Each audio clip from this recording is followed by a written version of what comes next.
All right, ladies and gentlemen, welcome another edition of the Djstaples 93 Roundtable. Today is Monday, January the 9th. Very excited to have our special guest here this evening, Djlex, also known as Djbueller 2.0. Ladies and gentlemen, the roundtable starts now.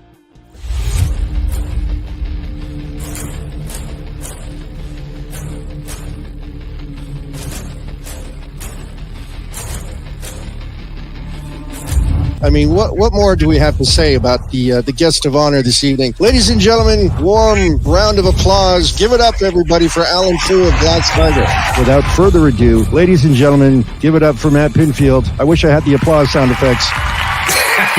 Ladies and gentlemen, help us welcome into our chat this afternoon, Mr. Scotty Fox. I still got to get sound effects of clapping. I just realized that. Ladies and gentlemen, Fred Stoller. What is this? I've been very, very lucky. I've met great people. I do this show with 3 every Monday, so it's nice. What's up, gentlemen? How are you? Sorry, I'm late, guy. What are you late with? Honeycomb. Now I get the sound effects going, right? Honeycomb. I love honeycombs. Honeycomb. And then on Saturday, I completely forgot. And then Katz reminded me that Thomas and... hold on. What the hell just Thomas is dropping his honeycombs everywhere there. What are those honeycombs made out of? Everybody in the chat is yelling honeycomb. Honeycomb. Honeycomb. Honeycomb. Honeycomb. Colin Smith, ladies and gentlemen, how are you? I'm very well. My children say, oh, that's the girl that sings with your friend Colin. My friend Rob, who would come to the underground a lot, was a fan of how I did stuff. Christina was always very nice, and her organization was always very nice, and I was very well taken care of.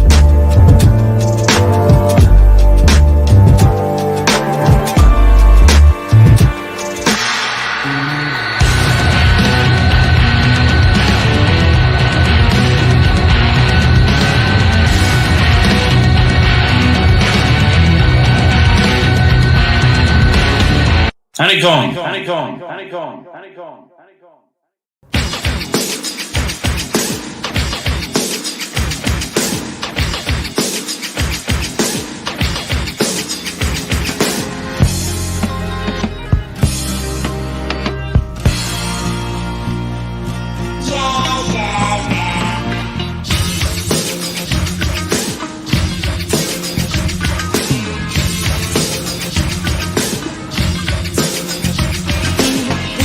Glitter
to be a man of war.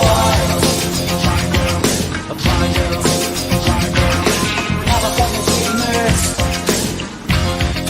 sinking into silence. The Hollywood swears off, living in Disneyland. Let's go all the way. Let's go all the way. Let's go all the way.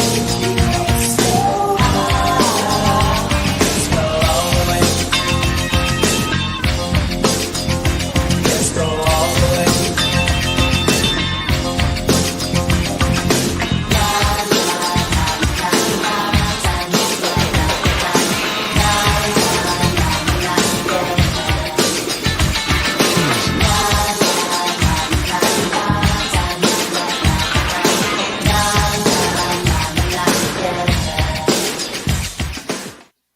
How about that, huh? Amazing guy. I love that. That is such a great mashup that I got to be honest, I heard that mashup for the very first time last week. Yeah. Oh, production.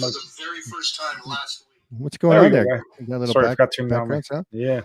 I heard it last We'll week keep for the the cost very for first now. time, and then heard it today on Retro Mix Toronto at noon because I actually requested that song.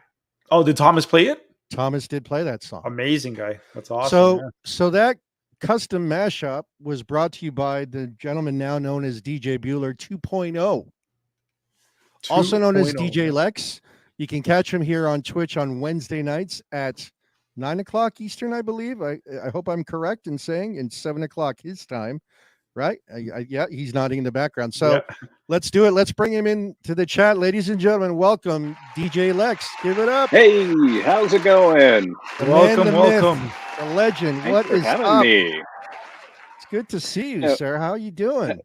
Good. Now, just so you know, I'm trying out the whole Djbueller 2.0 thing, and I'm even going to throw that out. I'm even going to throw that out of the audience because we need to resolve this. So we're gonna do a survey. We're gonna do a survey and see if we can figure this out during the show tonight. Oh yeah, we'll get it figured out because I know there's a lot of people out there that are dying to know the answers. I'm one of them. Yeah, you and I both. Yeah.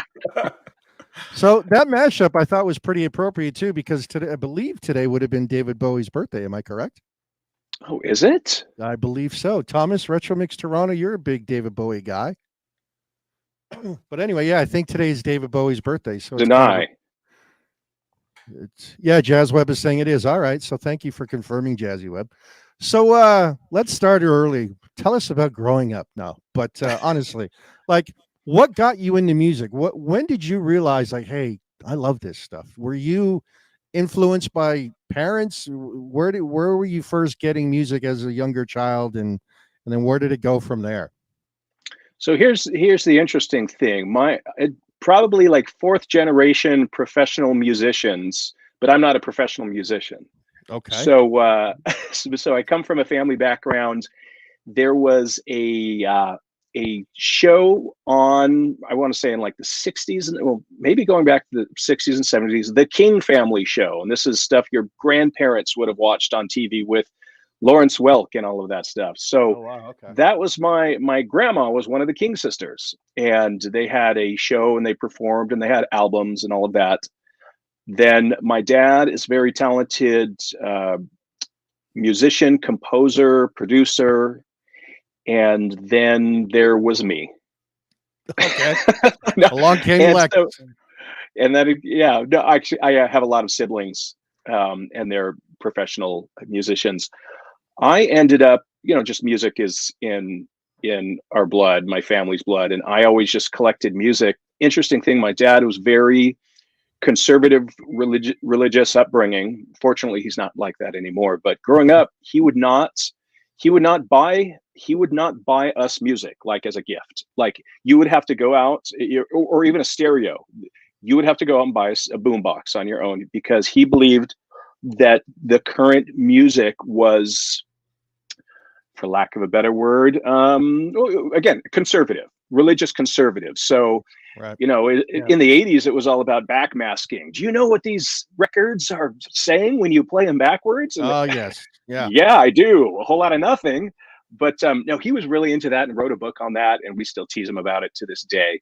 Okay. But so even he was, so it wasn't like, yeah, we encourage you going out and buying music, but I still I lived in LA, grew up listening to K-Rock, Okay. you know, grew up in the Valley, and would go to Tower Records and Licorice Pizza and, you know, buy Oingo Boingo LPs. And I Oh, think the nice. first 12-inch I bought was the Soft Cell, Tainted Love, Where Did Our Love Go? And I was just fascinated with the different mixes. Like, it was like, well, I hear this on the radio, but there's this version on here that's like 10 minutes long. Yeah. And it was like kind of exciting to kind of get it, like at a young age, be like, oh, I get it. Like they have these different versions and the remixes. And I We didn't just lost understand. Staples there, by the way. Sorry about that. He'll jump Oh, on in a okay. second, I'm sure. Yeah. So I didn't really understand why, because I was just a young teenager. But then once I understand the club industry, I'm like, oh, that's what, 12-inch singles were for. So, Yeah. but so yeah, so I always collected music. I always had a music budget. I spent a lot of music. And then as you become in the 90s, you become a DJ, and the people that had the physical music libraries, because there was no digital music at the time, they kind of turned into DJs because it's, you're going to call this guy because he has all the music, and it just kind of happened serendipitously. And so you had quite a large collection then before starting off. Before I was a professional DJ, Yeah. it was just music collector and the CD singles, and I had a fascination with CD singles again because they had remixes and they had instrumentals and they had acapellas, and it's like, what? Why are they putting all this stuff on here? And then again later, 10 years later, when I get into production and remixing, I'm going, I have stems to work with. I have instrumentals, I have acapellas, I have all these cool imports that, I was able to travel around the world to hunt down the physical media, because that's really where the cool DJs, you had to find those cool tracks, literally hold them in your hand. This is the cool track. Right, I have this record that no one else has, Right. Well, it's interesting too, because a lot of times DJs that we talk with, they don't get into remixing things like that right away. So it's interesting to hear that. So you would go out, you'd find instrumentals, you'd find acapellas, you'd start doing up, like, do you remember the first time you started doing mashups and things like that at all? Yes, I fortunately I worked for a software company, like early 90s, worked as a graphic designer for a software company, and had access to the equipment to do remixing and editing before it was like available on, like, you could just do it on a PC or your phone or your laptop. Like, you had to have a Pro Tools rig. You had just the computer technology was not there, and it was not available. And so I worked for the software company. I had access to this stuff, and I'm like, okay, some of the local cheerleading teams, I was kind of a DJ, and the local cheerleading teams would be like, hey, we need a music edit, where you speed everything up to 145 BPM and put a lot of, because that's what you did in the 90s. Yeah. And so I started editing music, and I'm like, hey, I actually can like layer tracks, and like, oh, this is kind of getting interesting, because I used to I had a cassette, a 4-track cassette player that you could actually record 4 tracks on it, on the front and side, the front, or the A side and the B side. I don't know if you remember any of this stuff. People are probably going, what is he even talking about? But you could record 4 tracks on just the average cassette.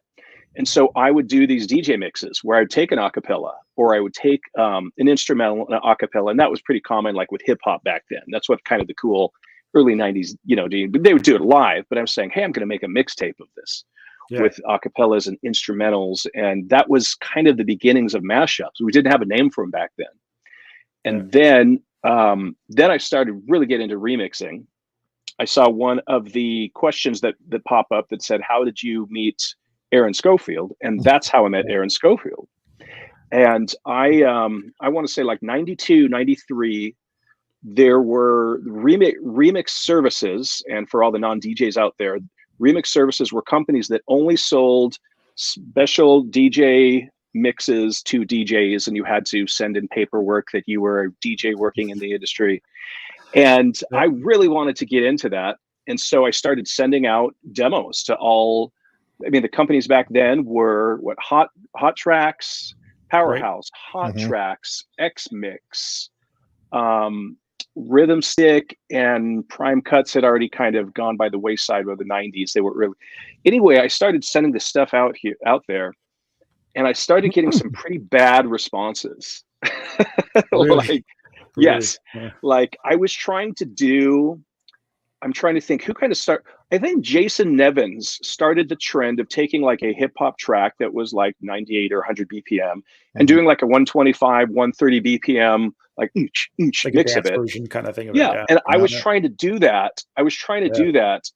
And people were like, this is not working. And I'm like, oh, okay. And so anyway, I had always I was working with some 80s stuff, and I'm not sure how, but I got an email from Aaron Schofield. He's like, hey, I work with a lot of remix services. I think Powerhouse was, I'm trying to remember if he worked with Powerhouse or if that was his baby. I'm pretty sure he was, okay, anyway.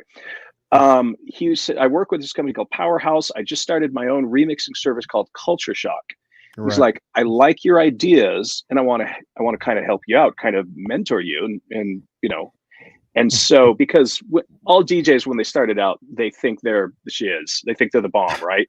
Like, you know what I mean? Like, oh, I got this stuff, and then you play it for other DJs, and they're like, whoa, this is not good stuff, man. But I can help you. Yeah. So in the early 90s, Aaron took me under his wing, and we started Culture Shock. I had the tools, I had the software to produce the remixes. And again, he just would say, hey, you want to do this and you want to do that. And he would give it the once over because he had already been doing it for years. And I'm trying to remember the Resurrection remix service. I'm trying to remember if that was under Powerhouse or if that may have been its own thing, but Resurrection remix was his. That was the 80s. That was the format that you hear, classic 80s alternative that you hear today on First Wave. And so that's what Resurrection Mix was. And he was doing that. And he was doing that because he worked for a mix show syndication company. Right. So in other words, he was the producer for like a couple different formats. He was doing this Resurrection Mix Show, which was a 28-minute segment, 4 hours. They would send it out to radio stations all over the United States, and that would be kind of the syndicated Saturday night show. Right. And he was also doing this in 90s alternative, like the 90s alternative mix show as well. And that's what Culture Shock started out as, because we needed mixable versions of Korn and Alanis Morissette and just whatever you think of 90s alternative radio play. Yep. And so that's what Culture Shock was. And then we started spinning off these different brands like Retro Shock, and that was where we started doing the kind of what Resurrection Mix was, the classic 80s alternative. Then Rock Shock, which was the hair band, and all of these things. So we did that 90s through 2000. And then during that time, and I rewind a little, well, actually not rewind, fast forward, around 1999, I moved to Santa Cruz, and I discovered that's when all of a sudden internet radio blew up, and it was the Wild West, because there was there were no licensing, there was no royalties, and obviously the record industry was afraid of that, and they ended up killing that in the 2000s. But at the time, I started a station. I started ripping all my 12-inch, because I mentioned earlier that I had this huge record collection. I started ripping the 12-inch vinyl versions and making a radio station that played nothing but classic alternative 80s 12-inch mixes, and it was called Club 80s with Djlex. Really? And that started in 1999, still going on to this day, except I've renamed it and rebranded it as Club 80s with Djbueller, which we'll get to that eventually, of how the whole Djbueller thing came about. So, and it's also, you can listen to it on, listen to it on iHeart. It's actually an iHeart Radio network channel as well. Yep. So, and if you have an Alexa, I think you can say, "Hey Alexa, play Club 80s." There you go. Hopefully I triggered that. Hopefully someone's got an I was about Alexa to say in the Alexa's room right now. Yeah, somebody's and I'll- Alexa just went off, if not my own. I'm sure. And Arcadia, Goodbye Forever, hopefully started playing. Anyway, so that's where I met Aaron, and then I'll stop talking because No, please keep going. So and this is where the whole Djbueller story comes up. So Aaron, I mentioned he was working many years for this company that produced syndicated shows for FM radio, and he had the show was called Resurrection Mix, which is the 80s alternative show, and then I was doing mixes on Club 80s, just as Club 80s with Djlex, and people were tuning in to hear those mix shows as well, and so we were kind of he was doing it for FM radio and I was doing it for internet radio. And then I started getting contacted by the other stations like, "Hey, can we play these mixes?" And I'm like, "Yes, absolutely." So Aaron and I kind of had these parallel, and he was in Arizona, I was in Utah. We kind of had these parallel tracks that we were doing the same thing.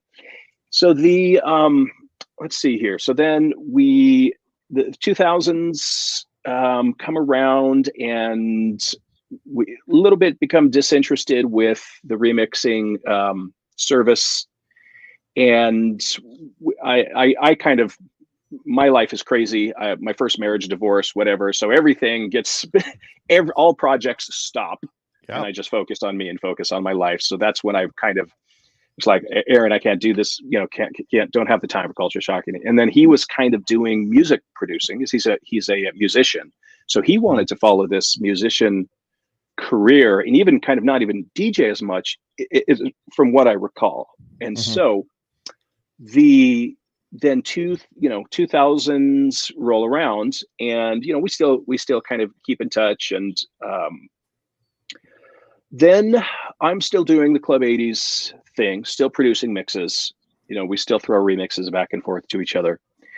And then I buy a car that has satellite radio free 90-day subscription, and that's where I discover satellite radio. And I thought, this thing's amazing. Yeah, it's going to lead to my next question, but go ahead. I think I'm going to go there anyway. Go ahead. What's your question? Well, the question is, did you not reach out at the time? I believe the channel was Fred, which I don't understand the name, and that was on XM before the merger of the two companies. So do you want to know that? I'm pretty sure they had Fred and Ethel. Yes. And they had a couple stations which were references to who's Fred and Ethel? The Honeymooners. Yeah. So I think they had some theme going on with Decades. So so there was Fred, and then there was talk about this merger between Sirius and XM. And this is super interesting stuff. I look them up on the internet. I call up and say, "Who's your programming man? Who's your programming?" This is when the merger's happening, or just happened. And I can't remember, and I'm not going to say any names. Even I probably shouldn't say any names, because I'm not trying to throw anyone under the bus. But talk to a programming manager there and say, "Hey, I've got a really cool show that I've been running on internet radio for a decade, and I'm going to pitch him the Club 80 shows, which I've been doing, and I'm going to pitch him Resurrection Mix, which Aaron has years of." And so I'm going like, this is going to be a home run for you. Like if I can just get them to see the vision, because not everyone likes mix shows. And I said, "This is really cool. 80s classic alternative, New Order, Depeche Mode, Erasure. It's the exact, and he says, "We've already got something like that." And I go, "Oh, that's a bummer." Really.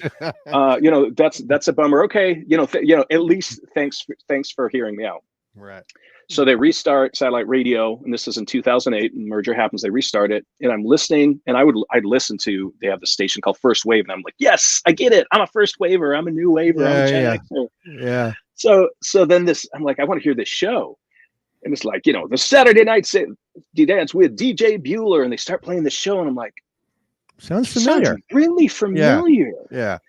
And then because I did a lot, Aaron did all of Aaron was the executive producer. He did all the actual recording, but a lot of my remixes from Retro Shock were in there, and a lot of just stuff, unreleased remixes.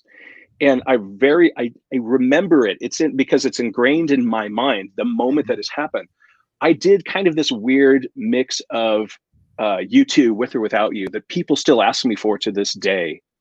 And it was just some mix. I just threw a bunch of like breakbeat hip hop things. It was, but it was interesting, and people still ask for it. That comes on, and then I go, they're playing Resurrection Mix. That's I your call stuff, up Aaron immediately. I'm like, Aaron, do you know they're playing Resurrection Mix on satellite radio? Did you sell? He's like, what are you talking about? Because he doesn't have satellite radio. I'm like, and then I have to catch him up on everything that happened. He's like, what? Where mine's completely blown, and not in a good way. Not in a good way. No, not at all. Because because Resurrection Mix is Aaron's baby. Even though it's no longer syndicated in the FM world, and that's part of the story. So it's we try and figure out what happened. We find out, and yes, I am seeing all the questions, and we'll probably have to gather them up and answer them at the end of the show. So sure. Hopefully hey, Heather, will you make a note of all of the questions that are being asked so we can address them at the end of the show?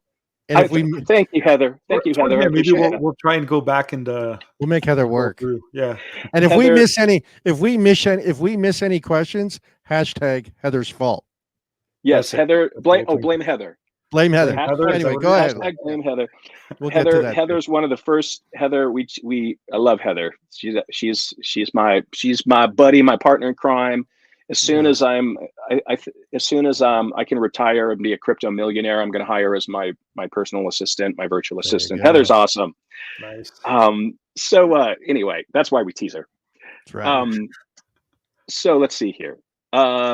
We finally get to the bottom, and we find out that the company that was the company that hired Aaron the syndication company that would actually take, they sold a bunch of like 100 shows to satellite radio. From what I understand, it wasn't even meant to be an ongoing show. It was like supposed to be like a party weekend kind of thing. Like here's a bunch of, so it wasn't even designed. 100 shows would last 2 years, 52 weeks, roughly 100 shows. And so, so we find out that someone at the syndication company gets some of these shows, and they just put it as, they just make up this fictitious Djbueller character and all that stuff. And so it's like, okay, well, there's nothing like nefarious has like happened, but the idea that someone wouldn't be like, hey, that's my mix that I'm hearing on satellite radio and I'm not getting credit for it. And I'm speaking on Aaron's behalf. Right. He's going, I didn't know anything about it. And I'm not getting compensated, not getting credit. And there's really, in my opinion, there's no beef with satellite radio yet, but I would have thought the syndication company would have at least said to Aaron, hey, just giving you a heads up, we're selling the show to satellite radio and they're going to run it. Like I would have thought that just the least amount of, just out of politeness, out of rapport to say, hey, by the way, and that never happened. So that's where and again, nothing bad, nothing wrong, nothing illegal. It's just kind of this gray area though, as you can see. And so we contact them. And I think, I'm really proactive in this, even though it's Aaron's baby. I'm his partner. I'm his business partner. So I'm like, and I have satellite radio. So I'm like, okay, we got to figure this out. And so we, I think we write a very polite email saying, hey, you guys are running the show. Like, how did you get it? We're kind of the remix. Aaron's the mixer. I'm one of the remixers on it. And we say, would you like more shows? And they're like, no, we're good. Thanks. Just really, okay. Really. So then again, nothing wrong, like nothing sketchy at this point. So then here's the biggest problem. They're running it at it should be 4 hours a week. They're running it at like 6 to 8 hours a week. So they're burning through it like twice as fast. And they only have, I think, approximately 100 shows. So that's kind of what we've estimated. So that means they're rerunning it. They're running through every year to every 2 years. Okay, so now fast forward to 2018. Yeah. Oh, actually, there's a let me jump back.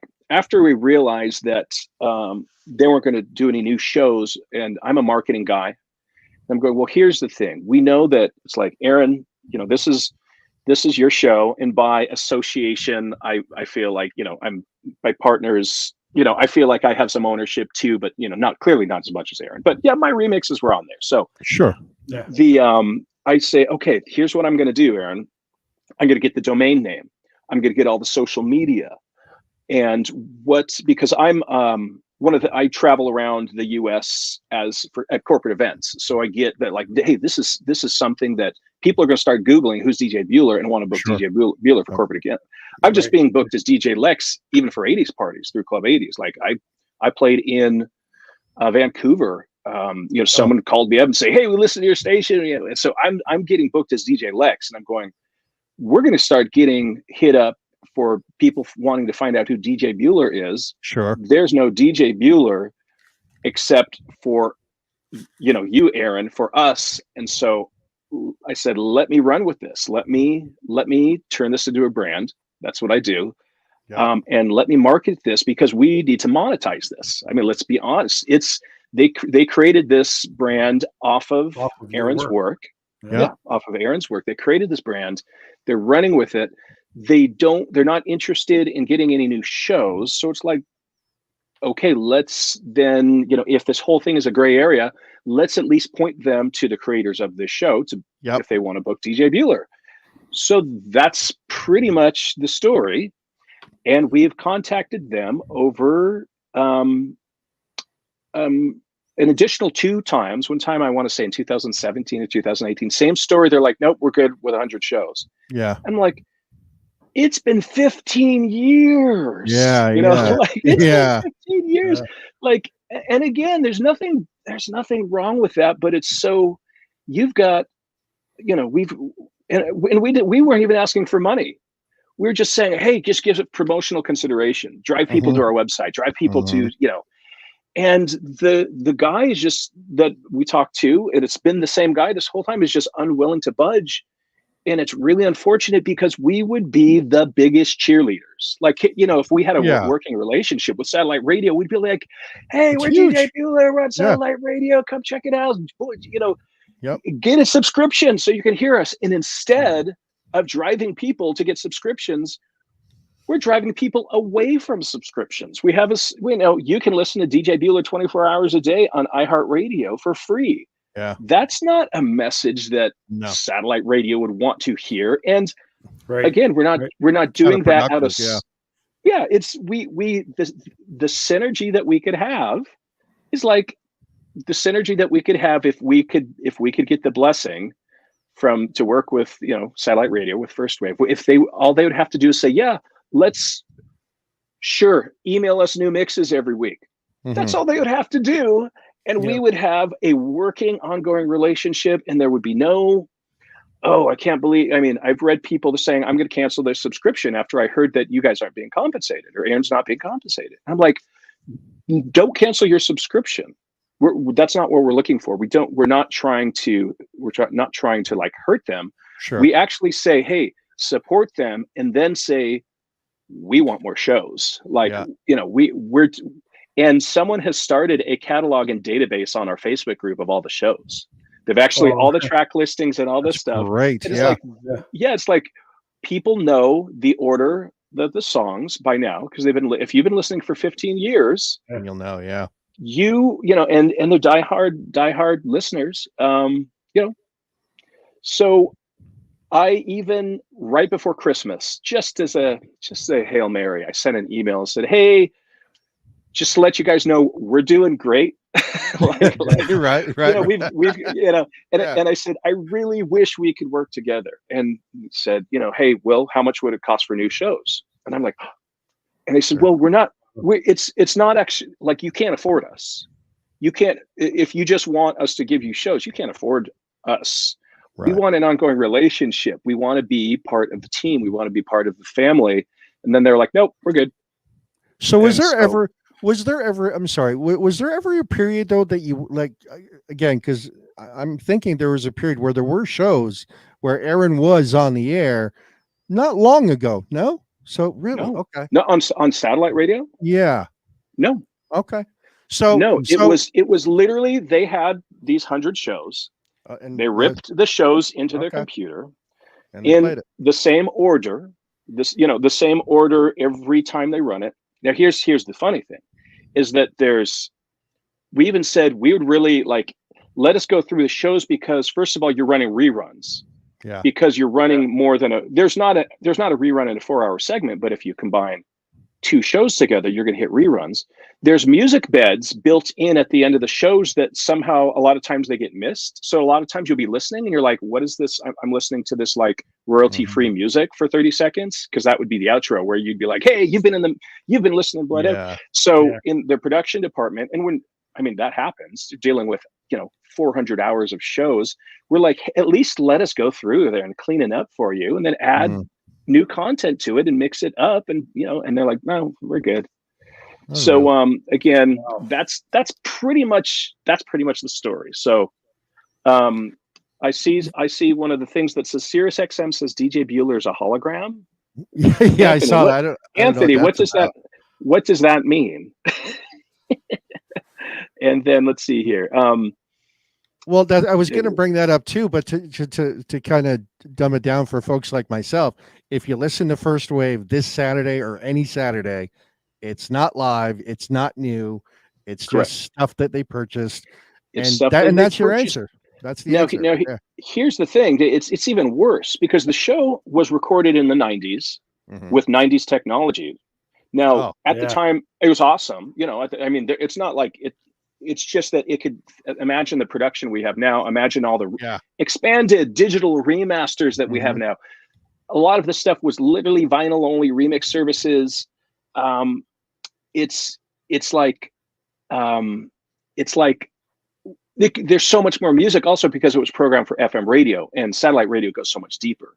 Sure. So they have like this catalog. Someone says, why does Lex say Sirius XM can't afford me? Meaning if, what I mean by that is, if someone just wanted to hire me to crank out a 4-hour show, the time it takes to do that is not worth, like, if you literally want no working relationship and me to drop off a show to you, it's not going to be I would charge a lot of money. Sure. And so here's the other thing, is the reason why these syndicated shows were able to do that is because they entered advertising. So the amount of show each generated was thousands of dollars in advertising, and that's why they could give it free to FM radio stations. Yeah. So the idea is that if someone is just saying, hey, how much is time to record a 4-hour show, I'm saying you can't afford me. Can't afford it. But if you want to promote me, if you want to work with me, I will give you those shows for free. Sure. Because the value is in the exposure. The value is being part of that family. It's because otherwise it's just, I'm just a DJ for hire.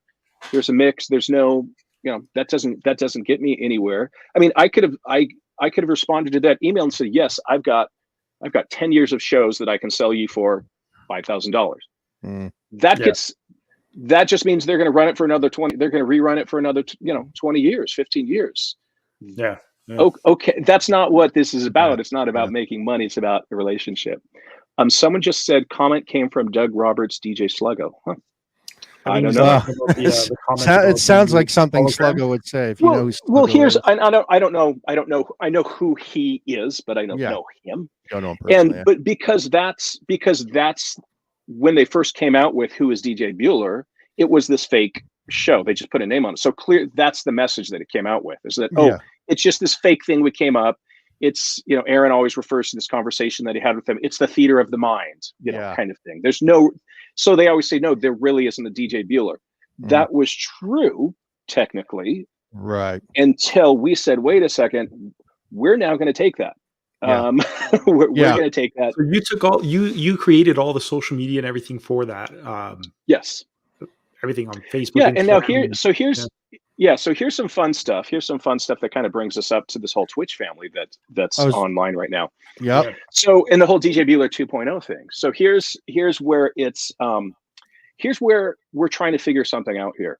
So the whole story of even Twitch is that so I mentioned that for a long time it was just like, okay, whatever, I'm just going to run with this. Aaron was kind of hopping into a new career of music, and so I said, can I run with this DJ Bueller thing? He said, go for it. So 2008, I create all the social media, create all the graphics, everything, the YouTube channels, all of the stuff.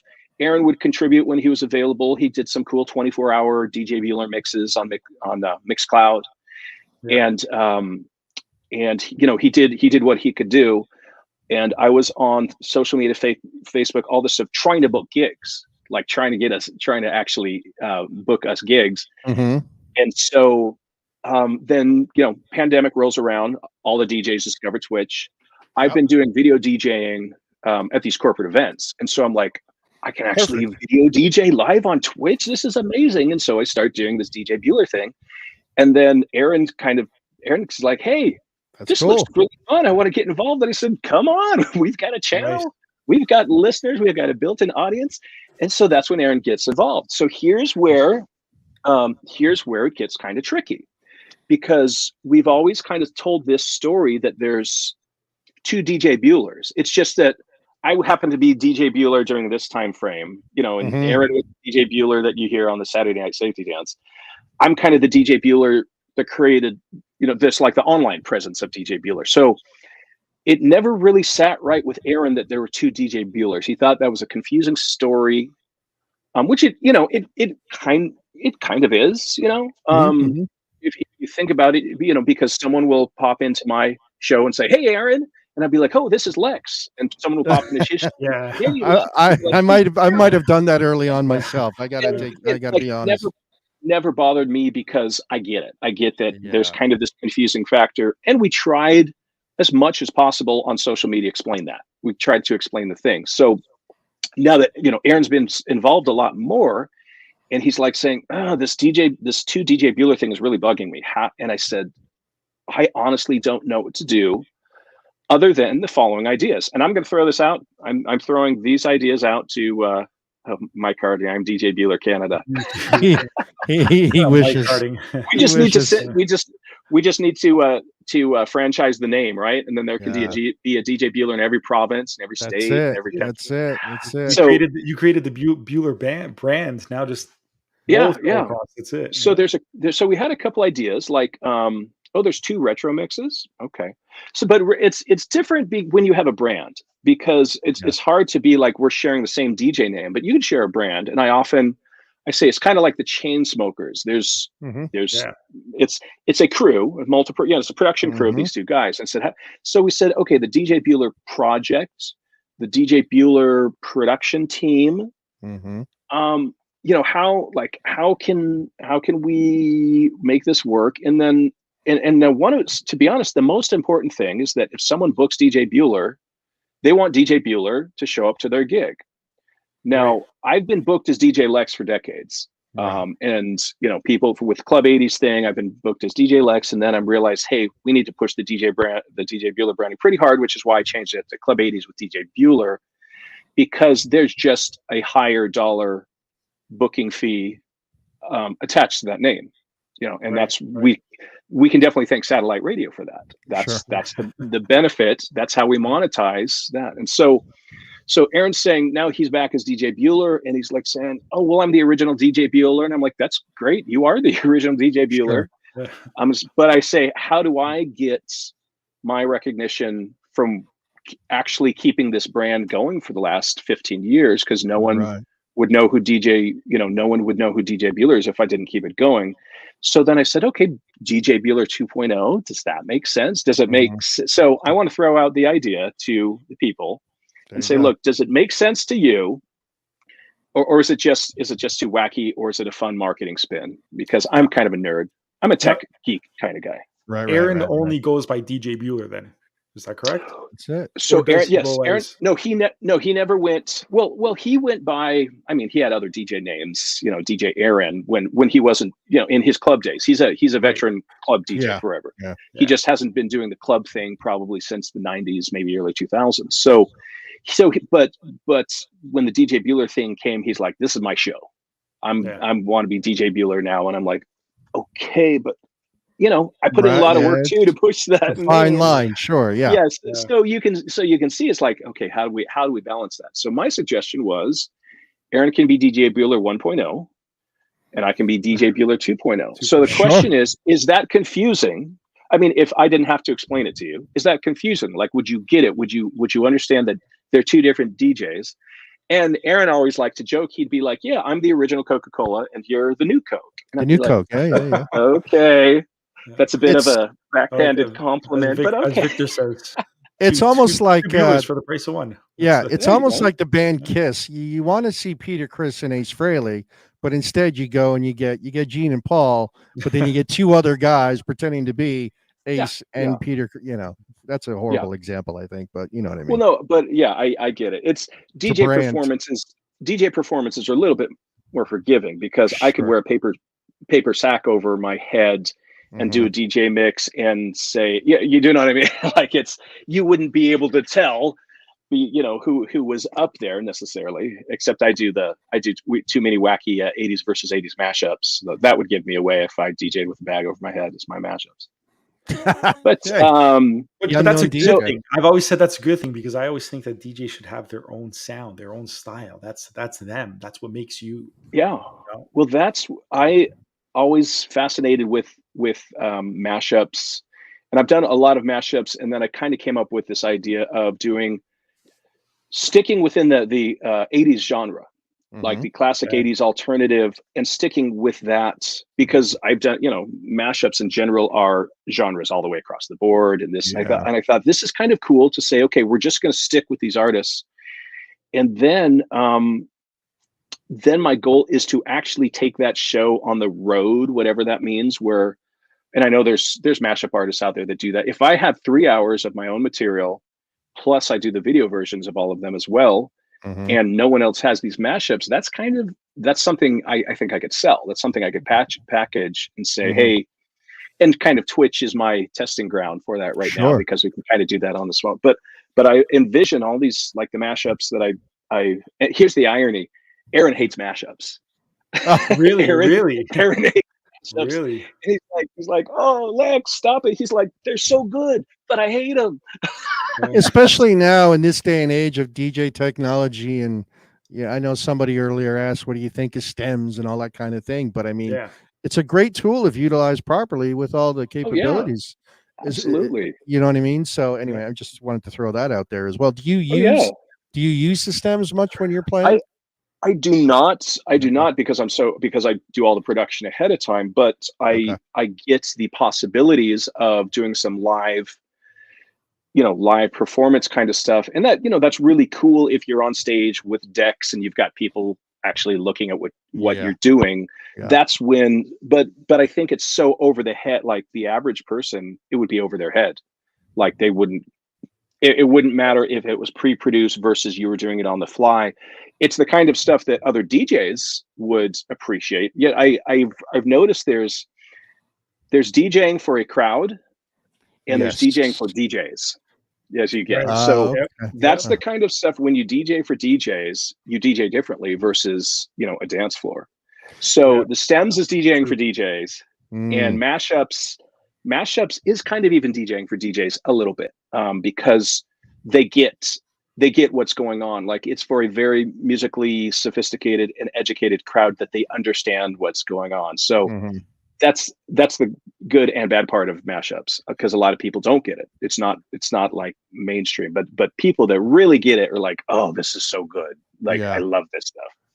Like the mashup we played of yours at the beginning. When I heard it last week for the first time, I was like, these are all great songs. They would all go together well. And finally somebody was great enough to put it together. I mean, Let's Go All the Way and heads explode. And I need to find, if I can find that group of people and put 1,000 of them in a venue and play a set like that with a video wall, I would love to do that year round, is just travel around the US and Canada. But it's finding those people. And that's kind of what the Djbueller brand does. It finds those people that are like, oh yeah, Depeche Mode, New Order, Erasure, Stephen Tintin Duffy, #blame Heather. You know, all of that stuff. But I think at this point, like, I think it's fair to say,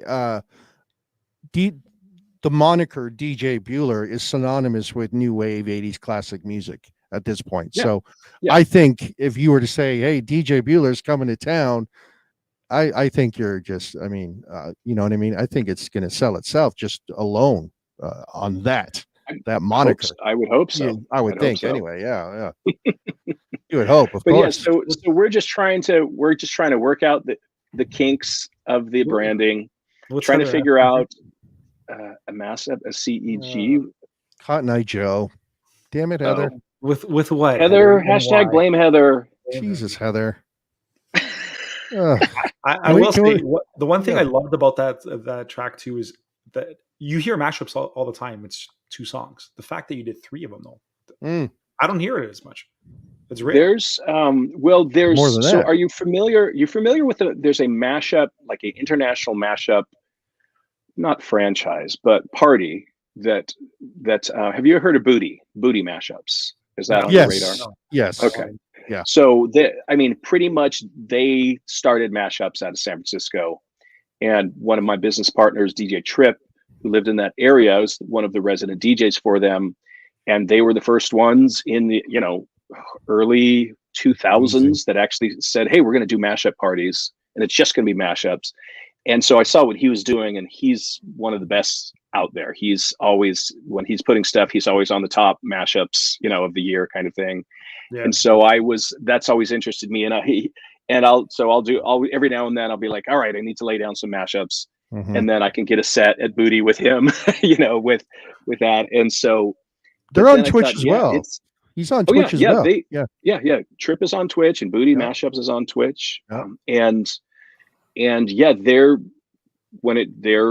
They're pretty much it. And so when you listen to those DJs, they're, at least doing 3 to 4 songs. Like the guys that have been doing it for a long time. Any DJ can find a song that's the same key, the same tempo with the instrumental and the acapella and run them, and there's nothing wrong with that. That's great. Yeah. But when you start hearing stuff that's 3, 4, 5 artists mixed together, that's when your head starts, your brain starts trying to separate all the artists, and that's when you're like, okay, this person knows what they're doing. Yeah. So that's what my goal with mashups is. A lot of them are just 2 trackers where you just got, hey, it's this one, it's the acapella of this on top of the instrumental of that. Right. That works. But sometimes that particular mashup had 3 more artists in it, and it was too much, and I had to pull it out to a separate track. And so now I have 2 mashups that were born of the same mashup, which was the Safety Dance, In Excess, Need You Tonight, and there was something, another track. So I tried fitting 6 of those in there, and it just, it's a train wreck eventually. You can't. It's a lot. Yeah. So, somebody asked earlier, and I don't know if we touched on it or maybe you mentioned it before, but is there somewhere that people can go and purchase your mashups, your videos? So I do not sell my content, but asterisks, I have a Patreon account, and my patrons can download every show that I've done on Twitch. Okay. For the last 2 years, and then as that next year rolls around, I pull that last one off. Otherwise, someone could just subscribe and download, 3 or 4 years. So, I don't sell my individual mixes, but I have the MP3s and MP4s of my show, and I believe it's patreon.com/Djlex. Okay. I believe if you want to post that in the chat, and that's kind of the more polite way of releasing content. Is rather than just flat out because actually mashups are they're more one of the things in the world of Booty is that they didn't sell anything, they gave it away. They would always give away their mashups because it was a community. It's not like no one, it's like, hey, you can support going to these events, a club ticket, you can support that. But it was kind of like selling mashups was almost against the code of thieves, because we're all bootleggers, right? Yep. Technically, we're all thieves. Now, but it does bring up an interesting point, and there's a lot of DJs on this channel. I've considered and I see a lot of my pals here that do edits and remixes that are amazing, that have been doing it, veteran remixers and DJs and audio editors on the chat. And for the show that I do on Twitch, I've been meticulously going down the list of songs that are missing in the catalog that a proper DJ mix is done. And this is the geeky stuff that DJing for DJs and DJing that other DJs would say, hey, I want that edit, I want that mix. And I'm constantly trying to figure out, do I release an edit pack, of 20 music videos that I've done? Or do I keep it private because it's part of my exclusivity as if I'm doing a gig, like the mashups. Mashups I've never released. Like I think you guys are only like the third people I've actually ever sent an MP4 of my mashup to. Well, I appreciate it. Thank you. Yeah. That's how close. But anyone can rip them from YouTube, which they do all the time.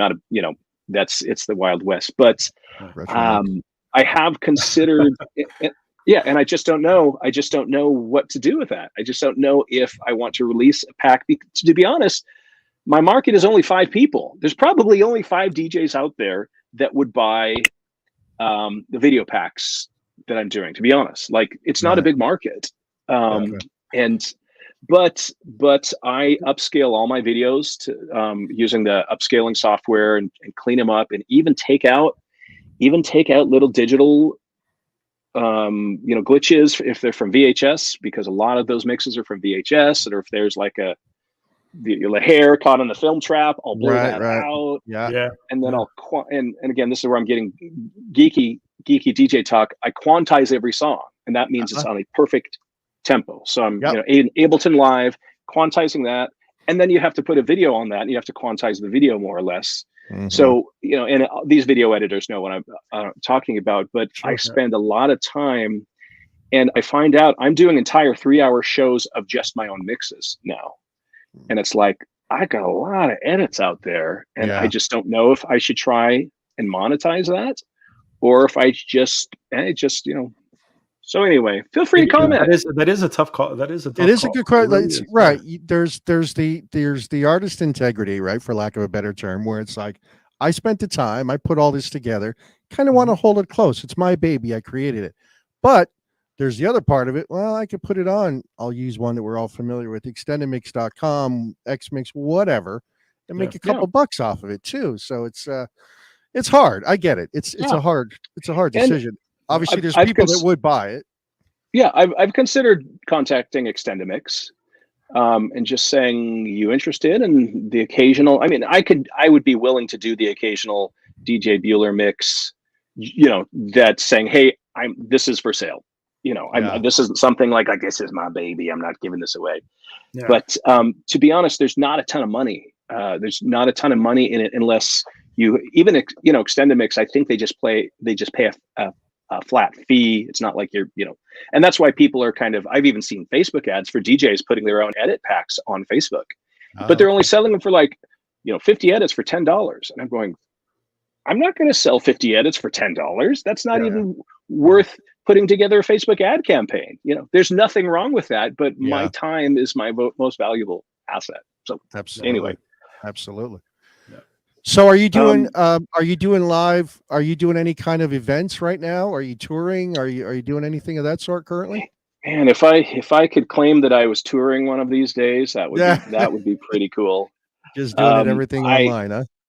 So locally, here's and kind of backtrack into the non Djbueller side of things. I've been in Southern Utah for 30 years as a DJ, and it's now getting to the point where I've DJ'd birthday parties and weddings for the children of the parents that I did their birthday parties and weddings. And a lot of you old school DJs know what that's about, where it's like, you DJ my wedding. Can you DJ my daughter's wedding? So that's how long I've been around in this same geography demographic. I'm the guy that has the Saturday night mix show on the local station. Okay. And since I'm a fairly clean, family-friendly guy, or at least I can be, I've got my clean edits and my dirty, explicit edits. So Right. I'll DJ at the local bars, or I'll DJ the local church dance, or I'll DJ the local high school prom, and it's kind of funny because locally, that's what DJs got to do to hustle. You see them online and you're like, you're DJ Bueller and you're DJing a 16th birthday, up the road this weekend. And you're like, yeah, DJs are hustlers until you get to that point where you are on tour, so to speak. If someone's willing to fly you out to clubs every weekend, I'd much rather do that. I love traveling. So if I could somehow figure out, maybe it's a matter of finding a good booking agent that can put together a club/venue tour. I've reached out to Dave Paul. Dave Paul is really good at, I don't know if you guys know, he's really good. He's created his own brand. I was going to ask you. Clubs. And I said, hey man, book me. I'd love to do some DJ Bueller parties underneath the Dave Paul brand. I just probably need to follow up with some more phone calls to and bug him. Our good friend in the Toronto area, Retro Mix Toronto, DJ Thomas Hall, who does a lot of work for local radio station Boom in Toronto. I know he does a lot of the same kind of thing as well, where he puts out the money, he books the gigs and has the events. So if you're ever looking to go to Toronto, I'm just going to throw it out there. Absolutely. You guys can connect. Tom, you've got my email, you've got my Facebook. I'd love to come out there. Especially right now, I'm trying to plan the year. I have annual events that I'm putting on the calendar, and I'm going. I'm saying, hey, let's start booking up that calendar, and have laptop wheel travel all over the planet. Exclusive content, no less. Yes, mashups never seen by the human eye before. There you go. So, Victor Dancer, how does Dave Paul do it? Dave Paul is a total hustler, veteran DJ that's been throwing parties and doing it right. Booking his own events, building relationships. It's something that takes years to decades to do. Yep. You can't just walk into a club nowadays and say, I want to party. Well, you can. They say, yeah, write me a check. And you can do whatever you want here. But, but to actually have a crowd show up like he does, like he's built that following. That's the hard part. That's the marketing. There's lots of gigs that I go to or someone's booked me for, and if they don't do the marketing, it's crickets. And it's so painful, even after all this time to hit one of those gigs, where you're going, oh, this is so uncomfortable. Yeah. Well, you said Aaron earlier, you said that he doesn't like mashups. Do you ever have a client who doesn't want you to do any mashups where you're just playing regular old versions? Well, usually, I'm when I'm doing typical DJ sets out there, I'm not doing mashups. I'll do the occasional one if the crowd, I was doing mashups at Booty, I would get booked at a Booty party, and then everything is a mashup. But as far as just in my average set that I play, the one mashup that I can play almost all the time and get away with is one that DJ Tripp did, my buddy DJ Tripp, which is Journey versus Lady Gaga. Don't Stop Believin', with Just Dance. Two of those are both smash, songs, and so I play that every time, and I can get away with that. But in general, in general, I'm not trying to push unless it's a private, it's a private gig, and it's like, I can push it. But if it's the local bar, it's all 90s to 2000 hip hop. That's all, that's really what that's your retro night is your 2000. Yeah. 2000 hip hop. So, which is funny because I remember when retro nights were disco parties, but I digress. Right. So let me ask you this. So you're well known for that genre of music. What do you have any guilty pleasures? Like, what do you listen to in the car? Let's say. I usually listen to when I'm in my one car that has satellite radio. Yeah. I'm listening to number one, the comedy channels. uncensored comedy really? channels. Really? boy. Laughter is the best medicine. I And agree. I need that medicine. Then during the summers, I'll switch to the Yacht Rock channel. I love Yacht Rock. There Yeah. is just something so magical about Michael McDonald and Oh yeah. Christopher Cross. Yes. Yep. I agree. And Really. people hate it. People hate it. And I love Yacht Rock. It's just so it's funny and fun. It's like music that you love to hate, but then it's a nostalgia thing. I was really into, actually when I started my first Twitch channel is Djlex. There's a really fun genre that's called ghetto funk. Are you familiar with like ghetto funk? It's like electro funk, like literally like electro, the current electro sounds with the old school 80s 70s samples. Okay. And like there's a producer who releases a lot of this stuff called Father Funk. Okay. And if you look up Father Funk, you'll immediately hear the sound. You're like, oh, okay, I get it. It's literally the funky, anywhere from Motown to 80s to whatever. It's kind of sampled, looped, chopped up hip hop style, but with the really gritty analog synths and bass lines.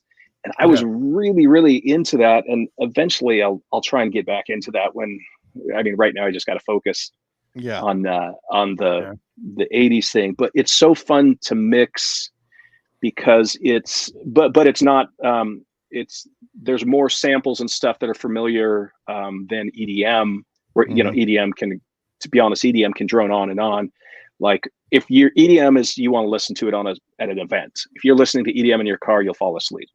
Do you know what I mean? I mean, 90% of it, you'll fall asleep. You're like, wow, this is a great consistent DJ, but I can only listen to 128 BPM for so long before it lulls me to sleep. You're supposed to be at a club, a carnival stage where you can feel the music and feel the energy. That's where it makes sense. But then the other thing, and this is where it gets super geeky and super eclectic, and goes back to mashups. I started, and this is one of these things I wanted to pioneer with mashups. Are you familiar with the genre electro swing? No. Electro swing? Electro swing is super fun. Kind of like a 70s no swing, like big band. It's like taking the big band, like Benny Goodman samples. Benny Goodman samples with today's EDM. And so I'm trying to think of some of the big, I kind of got out of it, but if you were to, I would recommend everyone, it's really fun channels. Like if you go to Spotify and look up electro swing, because it's that fun, jazzy,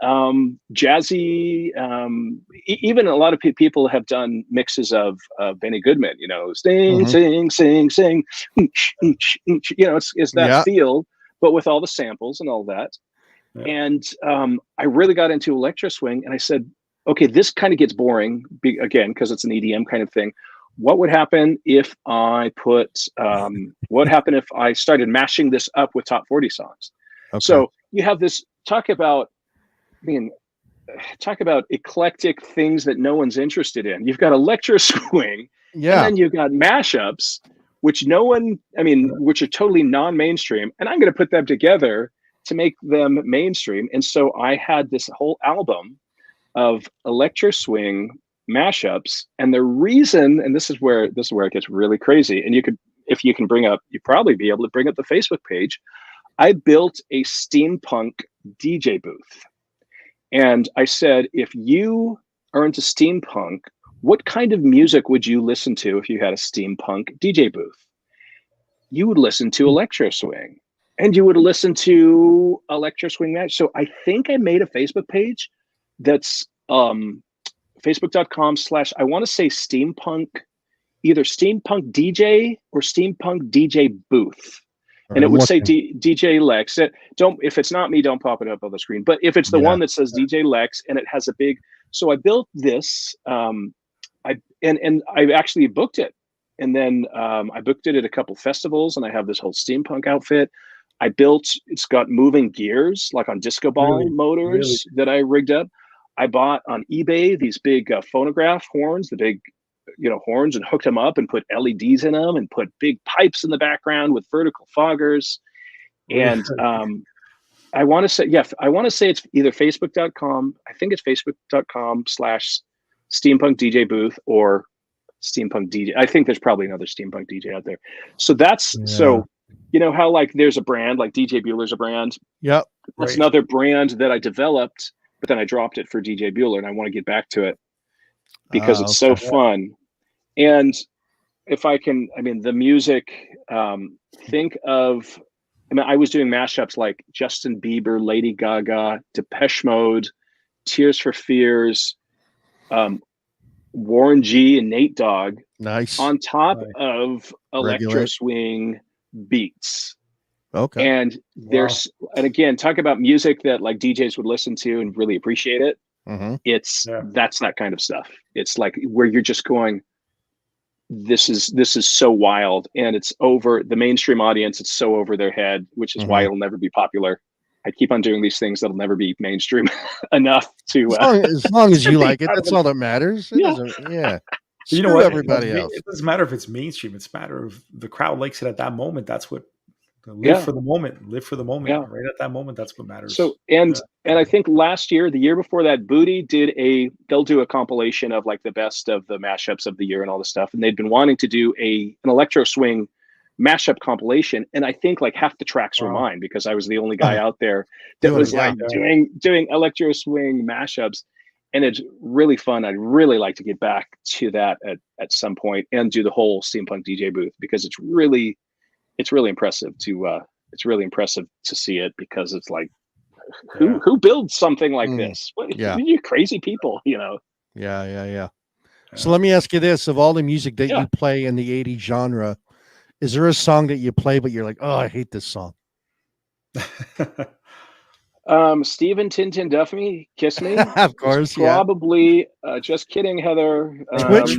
I'll tell you what about that song. For me personally, Twitch ruined it for me for that song, because prior to Twitch, I literally joined Twitch to follow Djbueller. Swear to God, not just saying it. Really? Absolutely. Well, thank you. First channel I ever followed on Twitch. It's the only I came in, and I'm not saying it because you're here. I've said this story before. I follow because of Djbueller. I'm like, oh, that's kind of cool, this Twitch thing. And then as time went on, here we are, right? Anyway, it was played on Djbueller, and then I discovered my good friend now, Retro Mix Toronto, who does his show every day at noon, free plug, playing retro 80s new wave alternative dance, similar to what you play. He started playing Stephen Tintin Duffy. I'm like, this is great. Here's that song again. Because prior to Twitch, there was no radio, and I wasn't doing Spotify, so I couldn't just listen to it at the drop of a hat. But now, for me personally, it's still a great song, and I get it. He was the original Duran Duran singer. We could do the trivia all day, but now that song is just so ruined for me. However, and I'll put a positive spin on it, I know that's Heather's song. So when I do the odd DJ stream, because I don't do that very often anymore, I'll play. If I see Heather pop in, because I know she doesn't stay long, I gotta play "Kiss Me" for her. So it's got to be the longest Heather has stayed in the chat, eh? Oh so yeah, absolutely. Yeah. Here's okay. So we're gonna have to have a little chat with Heather. Heather, so we love you, Heather. First of all, we just want to say we love you. But so here's where it gets. But here's where the ellipses. So great. It's a great song, but when DJs play. Wow. Wow. Okay. Good night, Heather. It actually has nothing to do with the song "Kiss Me." Absolutely nothing to do with the song. Great song, fun song. I've done mixes and edits of every version and every mix that I could find. But DJs hate playing the same songs every set and every week. It's like, and actually there's as far as DJ etiquette goes, it's actually JazzWeb intervention. Yes, this is kind of an intervention, although I don't know where I'm going with this. I'm just saying, so DJs do not want to play the same set every week for sure. And I got in the habit because Heather was one of the first listeners, and I was like, yeah, it's a great song. I have no problem playing that, and every week. And then now there's a couple other songs that have we call them perma requests, and of my own fault, my own responsibility, we've turned this handful of songs into what I call perma requests, where I'm all like, it's not that I don't want to play them, but the DJ rules are saying, hey, you're breaking the rules. You're Right. breaking the DJ rules. There's these laws. You've got the 10 commandments. The 10 commandments of DJs, and Yeah. is you shall not play the same song in the same set. You should not play More the than same once, songs every week. And so I'm having a really hard time. I've been breaking those rules, and Heather's one of the people we break that rule for. Yeah. And it's not a big deal. It's honestly not a big deal. But at the same time, I think there's people out there going, we don't want to hear this song here every week. Do you think if it was in a gig in real life, Heather would be the one with the phone from a distance, and it would be scrolling along her phone? Because in a lot of things I do, that's Bad Bunny on the phone. But in Heather's case, it would say "kiss me." It would say "kiss me." Yeah, and I would say, "I'm married." Yeah, sorry. Yeah, that would be Heather though. Kiss me on her phone. Well, Stephen Duffy in the back. Now here's the interesting thing. If we were playing like current music, when my club gigs of current music, it's like 80% the same music week after week, because modern music does not rotate that fast. Any of those DJs that are out there playing the current stuff, maybe you can creep in a few new songs every week, but and that's the irony here, is that in the clubs and the modern music, we're playing 80% of the same set every week. But when you're doing, this is my own channel, this is my own Twitch shows, and especially you're doing 80s, there's thousands and thousands of the songs to pick from. And I do new edits every week to just, I feel like my playlist, I hope you guys don't feel like my playlist is stale, but I'm tired of my playlist, and I just don't have enough time to knock out 10 new songs a week. Sure. And so, because the DJs hear the same stuff over and over again, more than once a week, and the crowd has a different perception. You could play the same set every week and they probably wouldn't catch on. And if it's their songs, they would love it. They'd be like, hey, that's great. Yeah. But DJs are hyper aware and hyper sensitive. If it's like, well, I played that last week on Twitch, I don't want to play it this week. And your average listener is going, so we don't, they don't care. We don't care. But again, we have this DJ 10 commandments that we're trying to honor. We're trying to have integrity in our DJ sets, right? That's like screwing up. That's like if you're on Twitch and you screw up a mix, you're like, oh, I screwed that one up. And people are like, no, it's fine. But no, it's not fine. Because I know. I know I screwed it up. We want to enjoy what we're playing. And you know what? Retro Mix Toronto makes a very good point.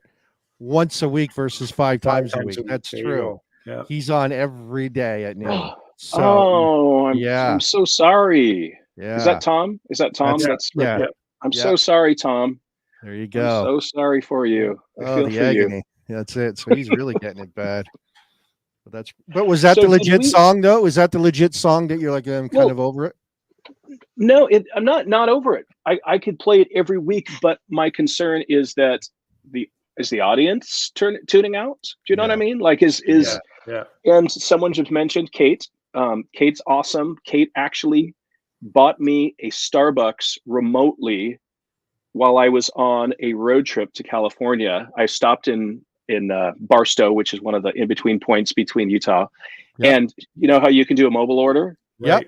She on her phone picked that location, sent a mobile order, and I was like, you're the coolest.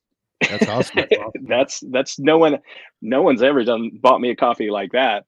Yeah. And Kate's song is Big Pig Breakaway. Great song. And so again, what do you do? A great song. I did a really fun remix of it too.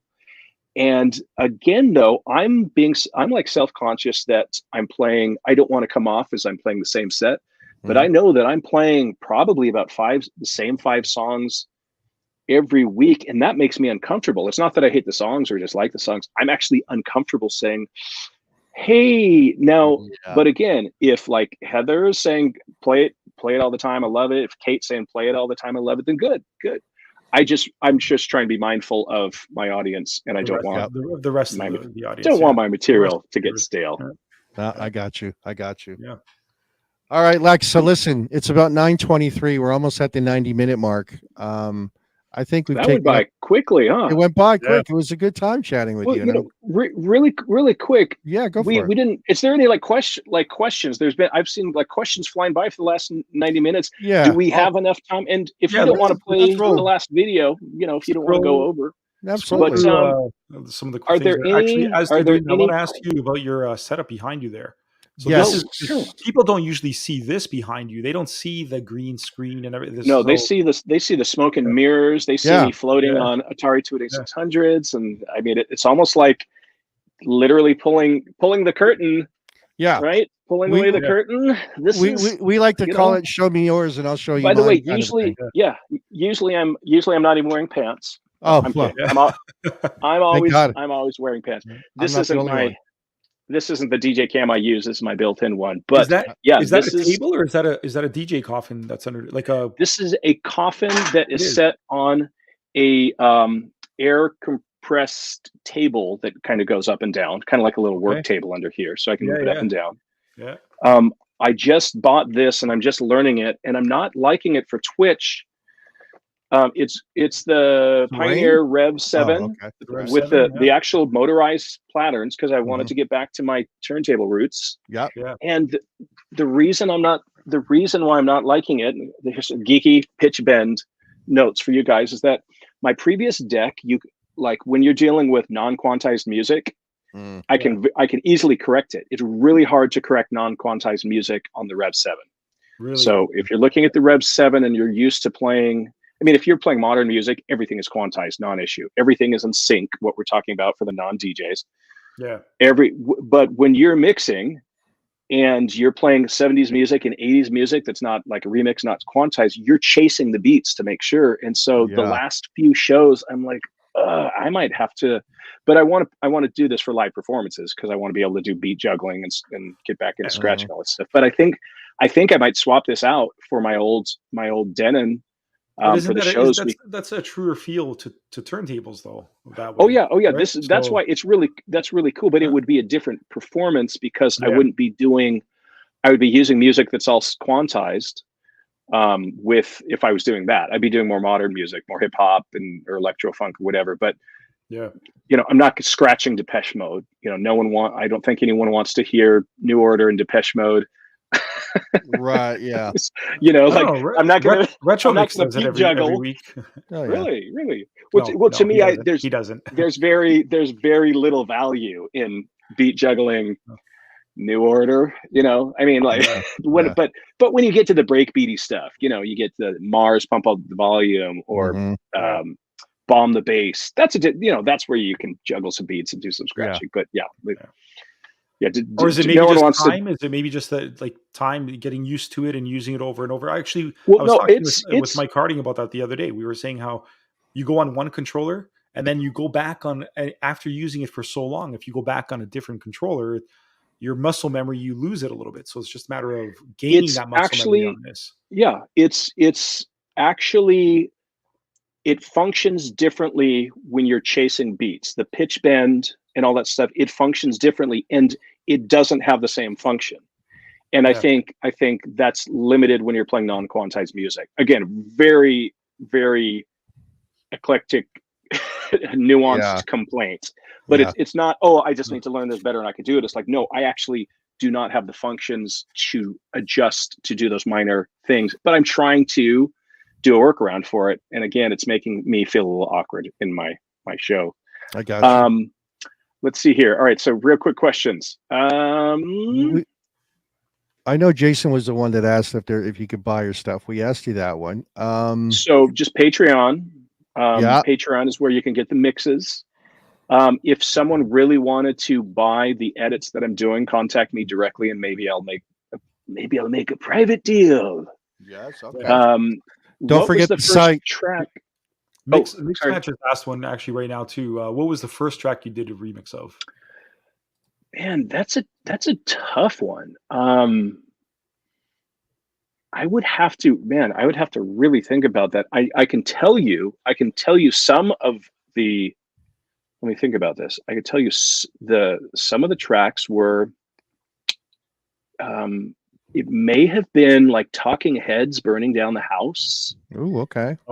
Then there was like U2, the one U2, and then the hip hop tracks that I was trying to remix were like, because this was the 90s. It would have been something like Wyclef Jean Staying Alive, but trying to do like a house remix of it, and it wasn't really happening. Right. So there's lots of stuff that I did that was like not 80s stuff. But yeah, going back to, you know, the one of the interesting things is when I lived in we're going to end up doing a 3-hour broadcast. Never mind. I'm going to stop talking. No. Keep going. It's good. It's good. No.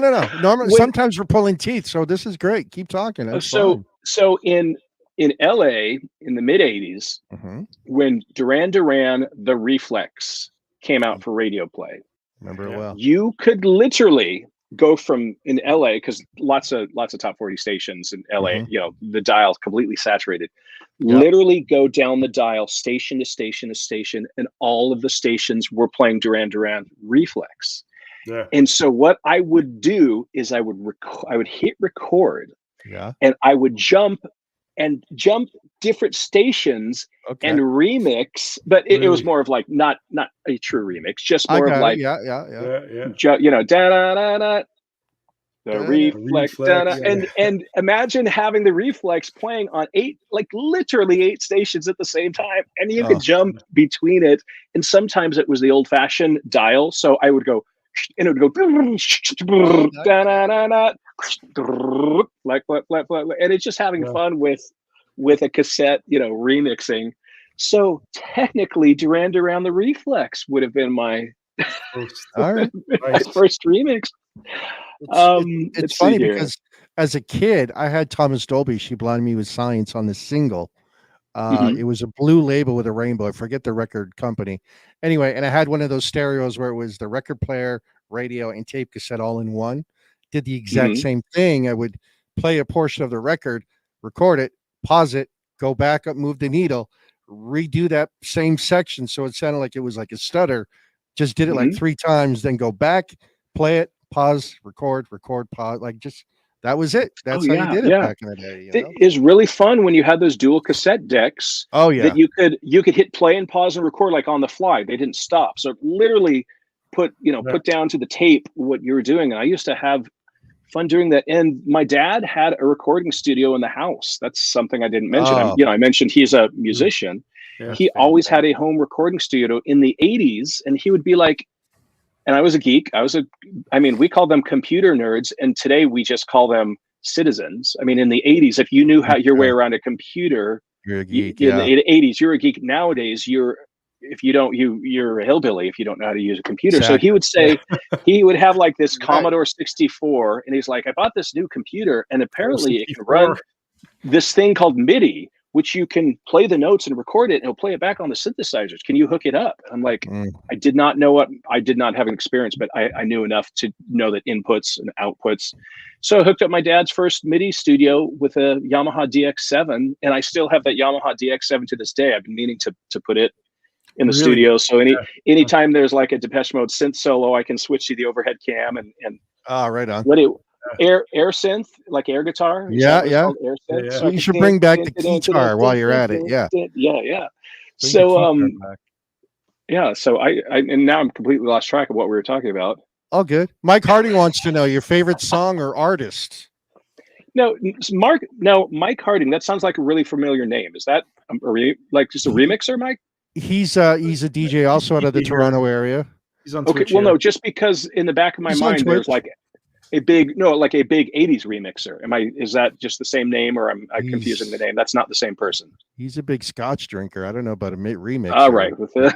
All right. He's not the same Mike. Got it. Not the same Mike. So if there's always that whole thing of, what's your favorite song? What's your favorite artist? I believe, what did he ask? What is my favorite song or artist? Man, I can never answer that question.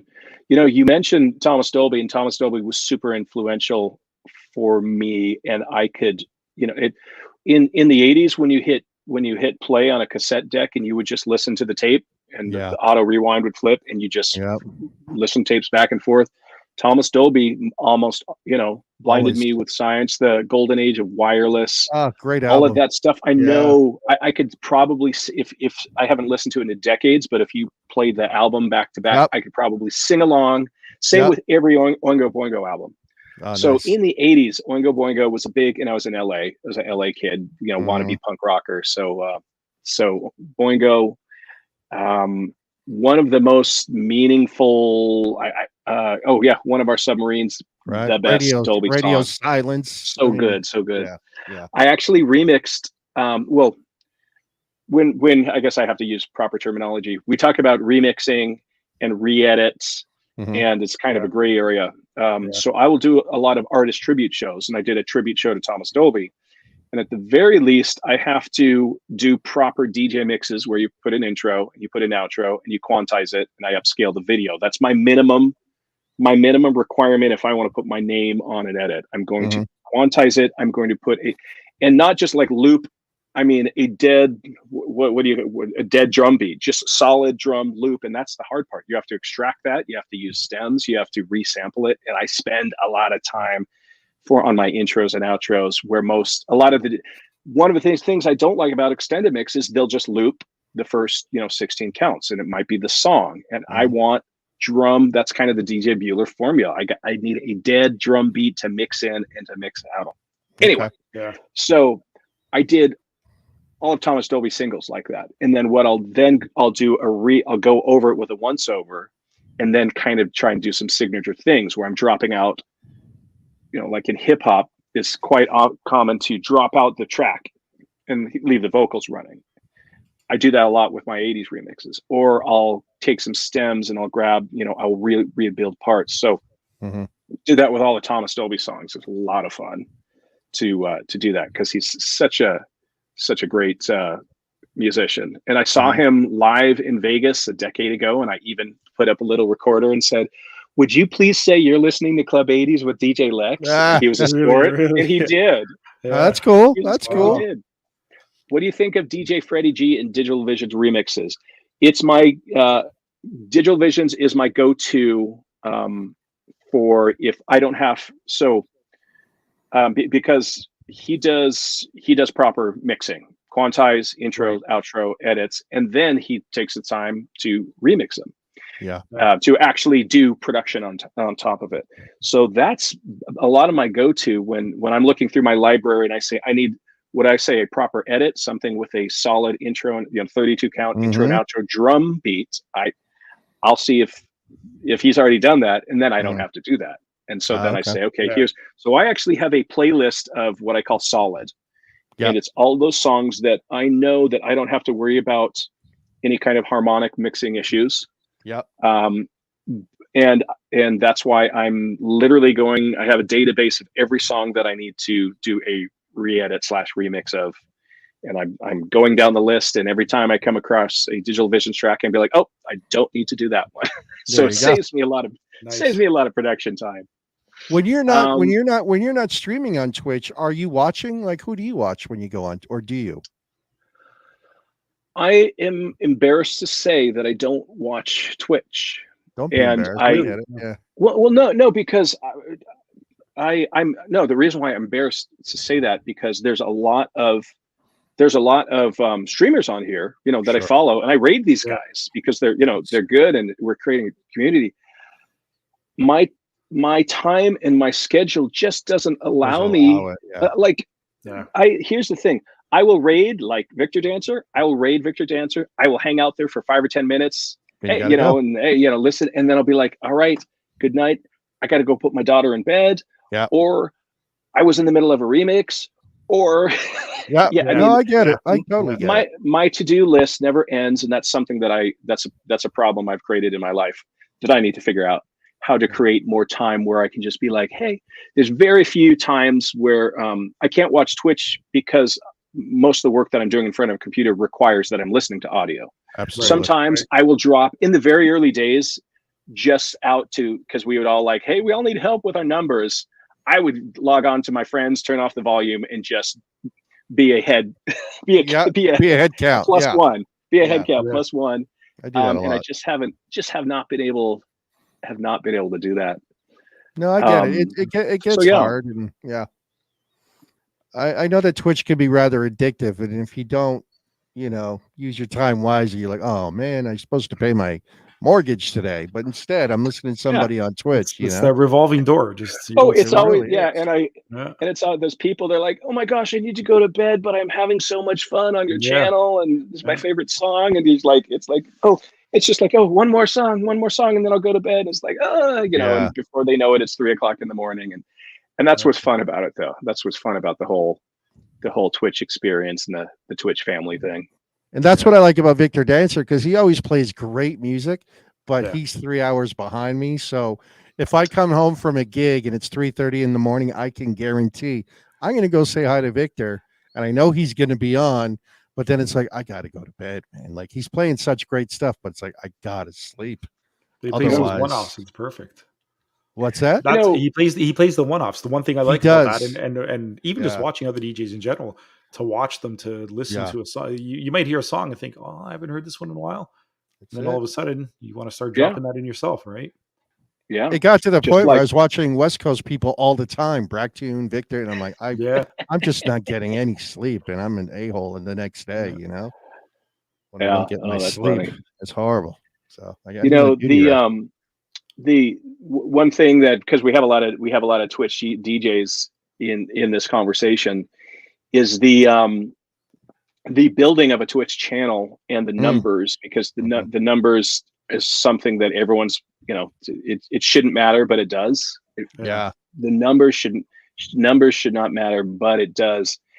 And we started the channel, I'm starting to break 100 listeners. Aaron and I are starting to break 100 listeners, and as far as like the grand scheme of thing, it's like that's pretty cool. Yeah. But it's never good enough.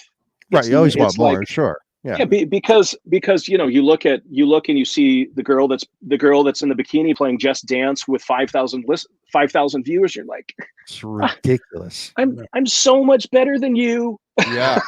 You need to wear a bikini on your next stream. I was going to say, that's what you got to do. Just go out there and grab a bikini, and throw it on.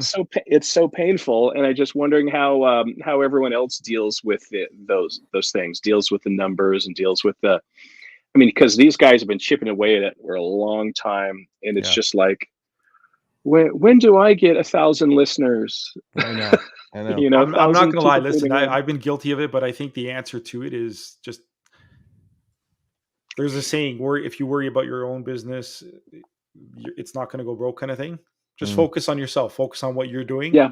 Try not to worry about other people, and try not to worry about that hot tub that she's in and things like that. And that's it. Yeah. Yeah. I need my wife in the hot tub with another camera outside, outside in the living room right here. Or you could do and that. she can just dance, right? That's it. She can That's just the dance. music you play. So here's a question for Harding again. What's your most proud moment or gig? So I've been fortunate in the world of corporate events. Worked for companies where they'll hire, a DJ that's just pretty much playing music to open up the event for an actual A-list headliner. So you kind of get to say, I opened for so-and-so, even though technically it's not like this guy tapped you on this head and say, I want you to open for me. Right. So in that world, I've opened for Bruno Mars. Because, so Bruno Mars, and let's see who else. And if Yuma DJ Trip, if he was here, he's in that same boat, because he gets me these gigs, and he's open for everyone, because again, it's not like Bruno Mars said, hey, I like your style, I want you to open for me. Yeah. He just happened to get booked on the same entertainment lineup. And so he's got some huge bragging rights. But if I think back over the years, and this is where it gets really obscure. Let's see here. Gene Loves Jezebel. Right on. Who else did I 90s Into Deep. Da-na-na-na-na, back to the hotel. The Black Keys, not the Black Eyed Peas. Right, Black Keys. Yeah. Yeah. I just played the Winter Classic last week. And so And then those are kind of the gigs that, the gigs that I'm proud of. And then and then who else? Let's see here. Oh, anyway, Fishbone. Oh, right on. Which Yeah. from Party at Ground Zero. I was at a festival, the same festival that they were at. So there's the times that really stand out is that locally I'll do a lot of stuff, and there's a lot of community events and a lot of young kids, and I'm playing, the top 40 music. And there's been so many times where a kid will come up and be like, "This is the best dance I've ever been to in my entire life." That's great. And you just go, "Give me a hug." Yeah, Except you can't. yeah. Can't do that because it's inappropriate. But yeah, it's always and it doesn't happen. It happens enough times where you go, "Oh man, just like this kid gets it," or this kid, and it's really fun when these little kids are, because they've got. Kids nowadays have such high expectation. I mean, you know what I mean? Like they they get everything. And for them to actually, first of all, just to stop to take the time to approach you, to tell you that is rare. Kids are like, yeah, thanks, whatever. See you next week, bro. Versus, hey, I just wanted to come up and tell you this was one of the coolest, usually it's a dance, it's a high school dance or whatever. And I don't do crazy stuff, but I beat mix at school dances and in small towns. Technically, I live in a small town in this area that I'm in. Not all the DJs are beat mixing DJs, and the kids get it now. They're like, "Oh, this guy's actually beat mixing." They know what that is. Where 10 years ago, no one knew what it was. Nobody paid attention. So that always gives me warm fuzzies when it's just a kid that comes up and say, "This is the best dance I've ever been to in my entire life." That's awesome. And I'm like, "Well, you're only 14." So they'll learn more. They'll learn more. They'll learn more. I want to ask you on this. I want to ask you because you brought this up now. How important do you feel that it is for a DJ to beat match to mix that way?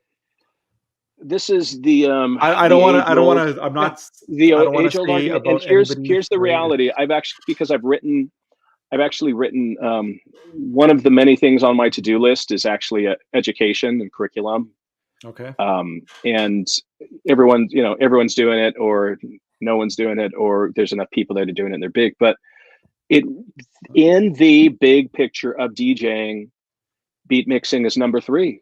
It's not like, as far as the things that are important that make a good DJ, it's a presentation. And that's why we have DJs, the DJ/producers that have showed up in the last 20 years that aren't DJs. We talk about ghost producers and ghost DJing. Yeah. And someone actually a nemesis. I've actually had a nemesis in my lifetime, which I'm not proud to say. Right. Had a nemesis, and he actually showed me that it did not matter that he was not a DJ. He was a performer, and he put on a performance. And he literally hit play on a mix that he had bought from another DJ, hit play in Winamp. That's how, do you know what Winamp is? Yep, I do. And proceeded to today that still use. Proceeded to pump his fists and hit flamethrowers and brought out the go-go dancers. And I was sick to my stomach. And I said, I'm the only one that cares. About like everyone else is having a great time. This hasn't. So at some point you have to say, what am I doing? Am I DJing? If I am DJing, who am I DJing for? Am I DJing for other DJs? Then beat mixing is important if I'm DJing for other DJs. Am I at a club where they expect DJing and quit mixing? Now if I am doing a wedding, no one cares if I'm beat mixing, yet I will beat mix, right? Yeah. So beat mix is just this skill that you throw into your repertoire when it's necessary. But number 1 is song selection. It's always been song selection. Doesn't matter if you beat mix it or not. It's always going to be song selection. And so just looking at the big picture, but beat mixing means you cared enough to spend time on this skill that not everyone else will spend time doing. And even, but you can say that about all these things. I'm not kicking you out. I'm just giving you a round of applause for that. Because so well. We've never given an extra round of applause on the show during the show. That was like, that's, thank you. But yeah, it's music selection first. and then it's microphone performance. It's that handling the mic and be like, "Yeah, what's up?" It's like microphone work. Interesting. So you put that as number 2. Yeah. What about No, those DJs who Well, don't there are mix, gigs like that if don't. it's Well, clubs? Yeah. yeah, there's gigs that the microphone work is, again, it's contextual.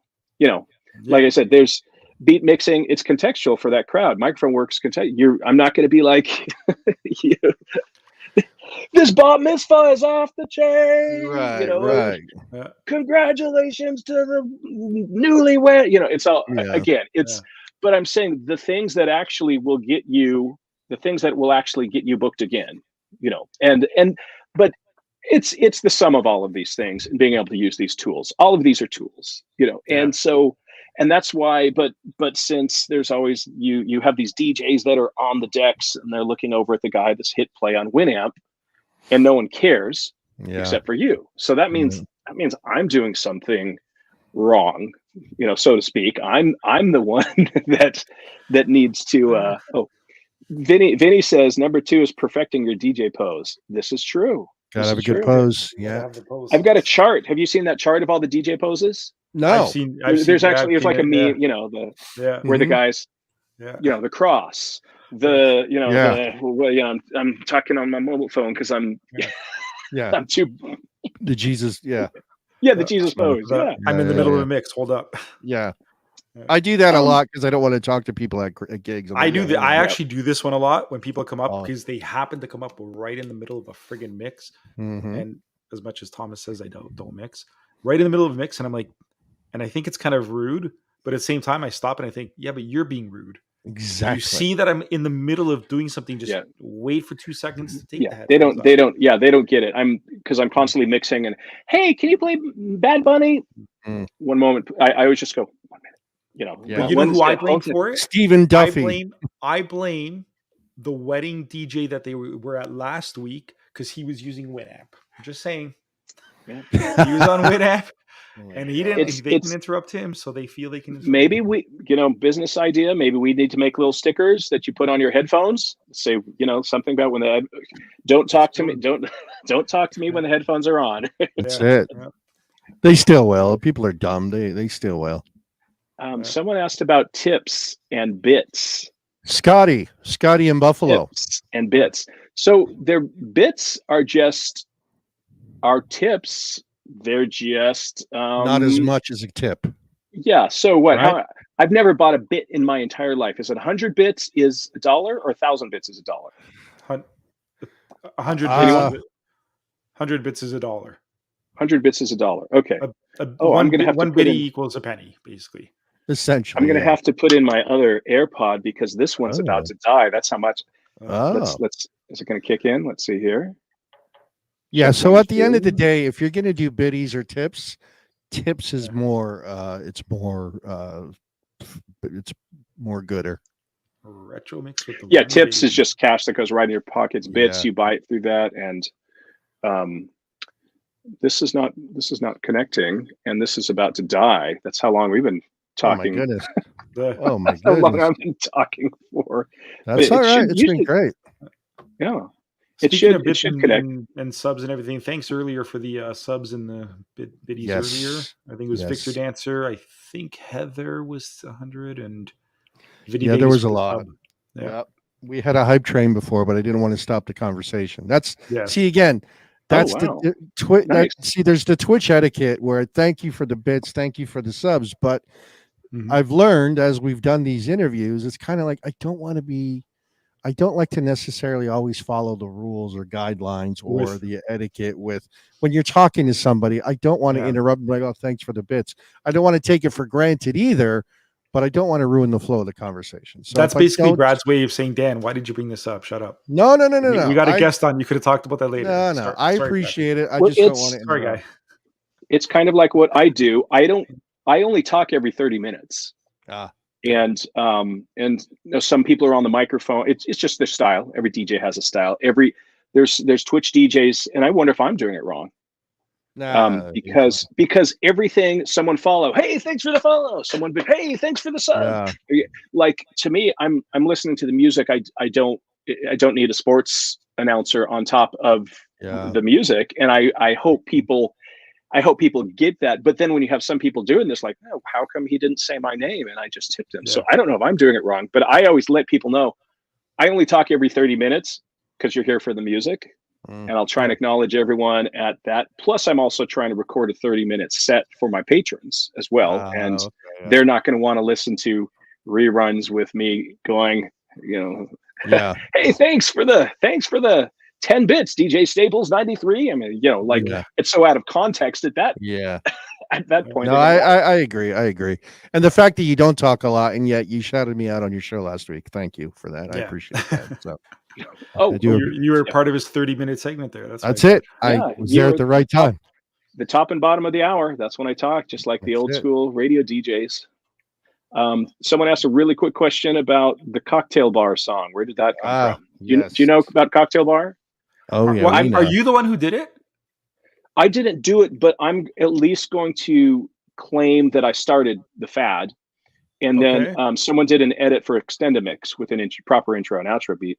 That's been floating around on YouTube forever. Someone did a mashup of the Cocktail Bar song. Hopefully all of you know what we're talking about. The Human League, Don't You Want Me Baby, where they took the acapella, and the whole song is you were working as a waitress in a cocktail bar.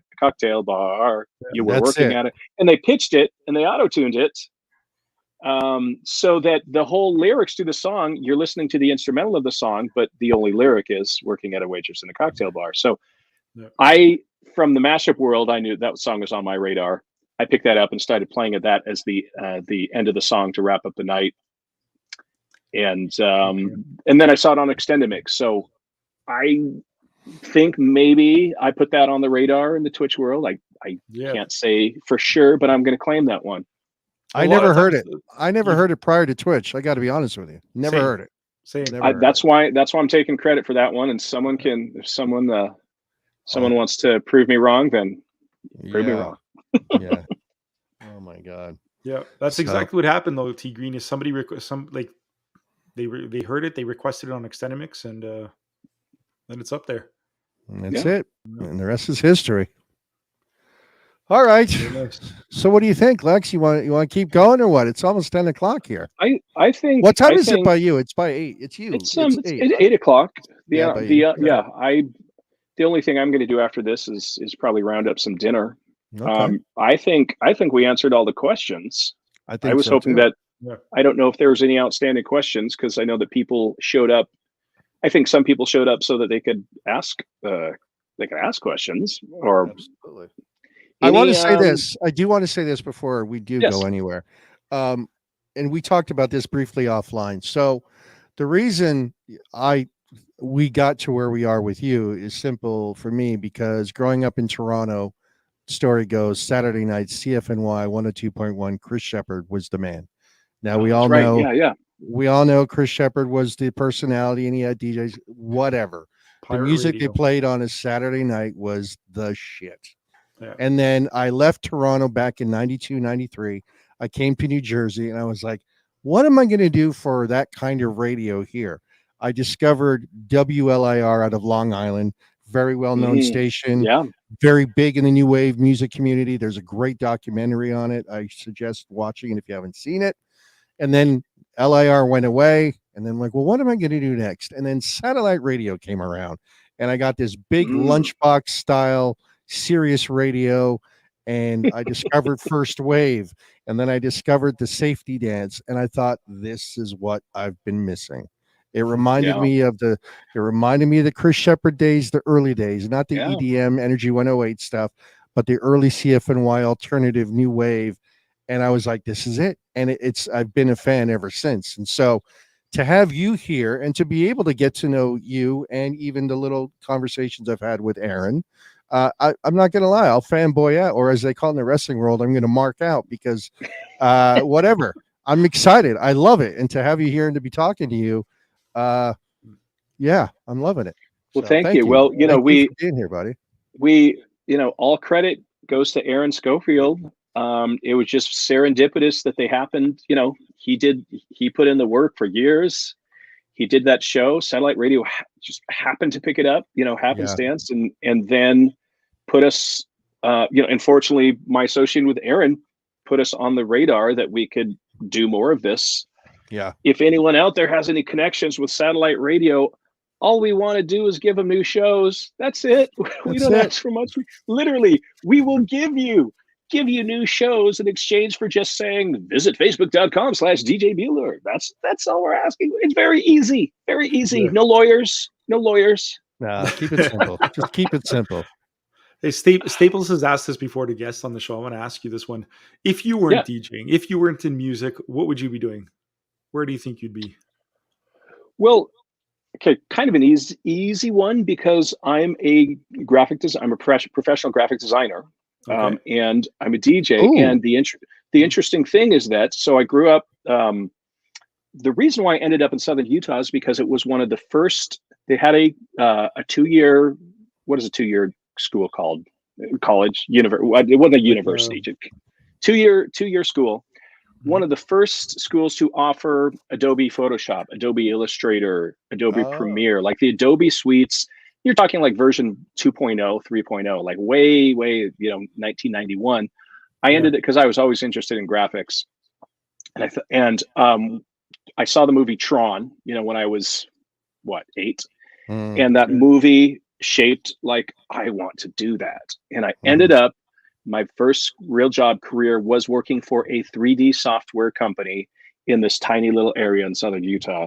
There just happened to be a 3D software company here that was working in conjunction with the local college. So, and then I was kind of DJing on the college radio station, and I was still wondering what I would do for a living when I grew up. Like, even though I was doing this and this, and then it occurred to me, I'm like, wait a second.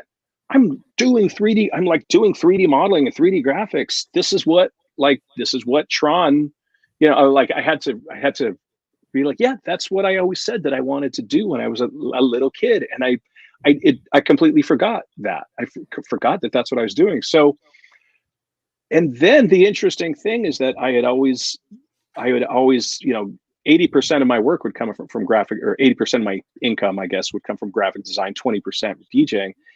And in the last 10 years, that's flipped.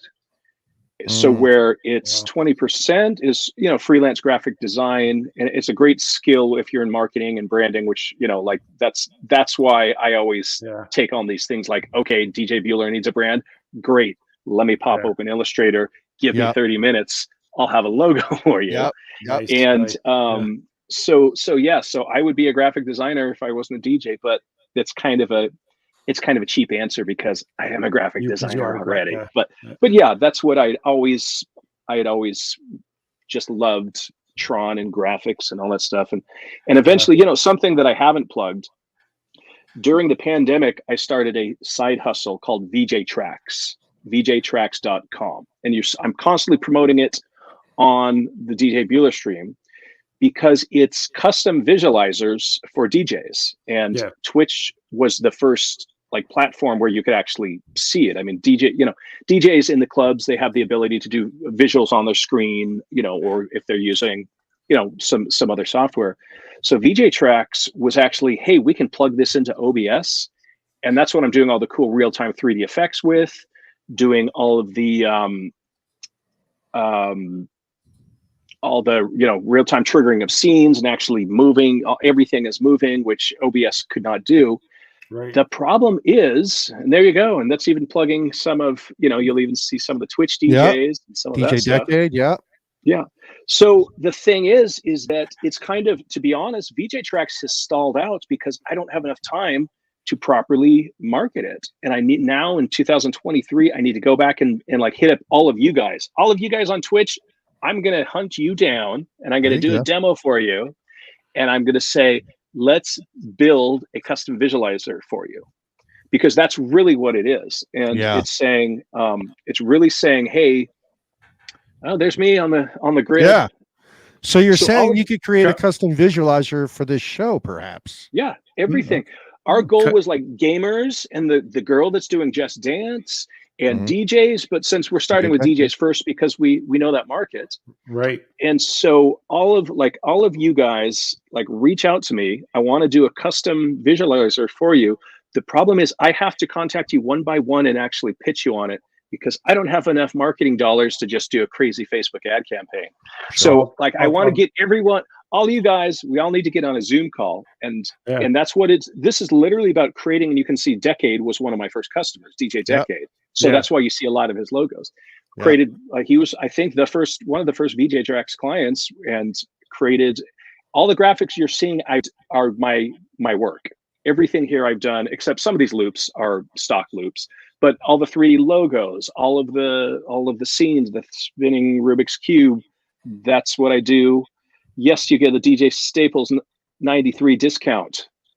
Mention Djstaples 93 for a 10% discount on listen, your I was going to say, order. coming from a guy who, if you see my scenes, it's absolutely terrible. Oh I'm my gonna gosh. be first. I'm first in line. I'll tell you right now. So total shameless plug, but it's my side hustle, and I think and so we sell VJ loops too, like, you know, royalty-free VJ loops, and creating custom visualizers to drop into OBS or to use at.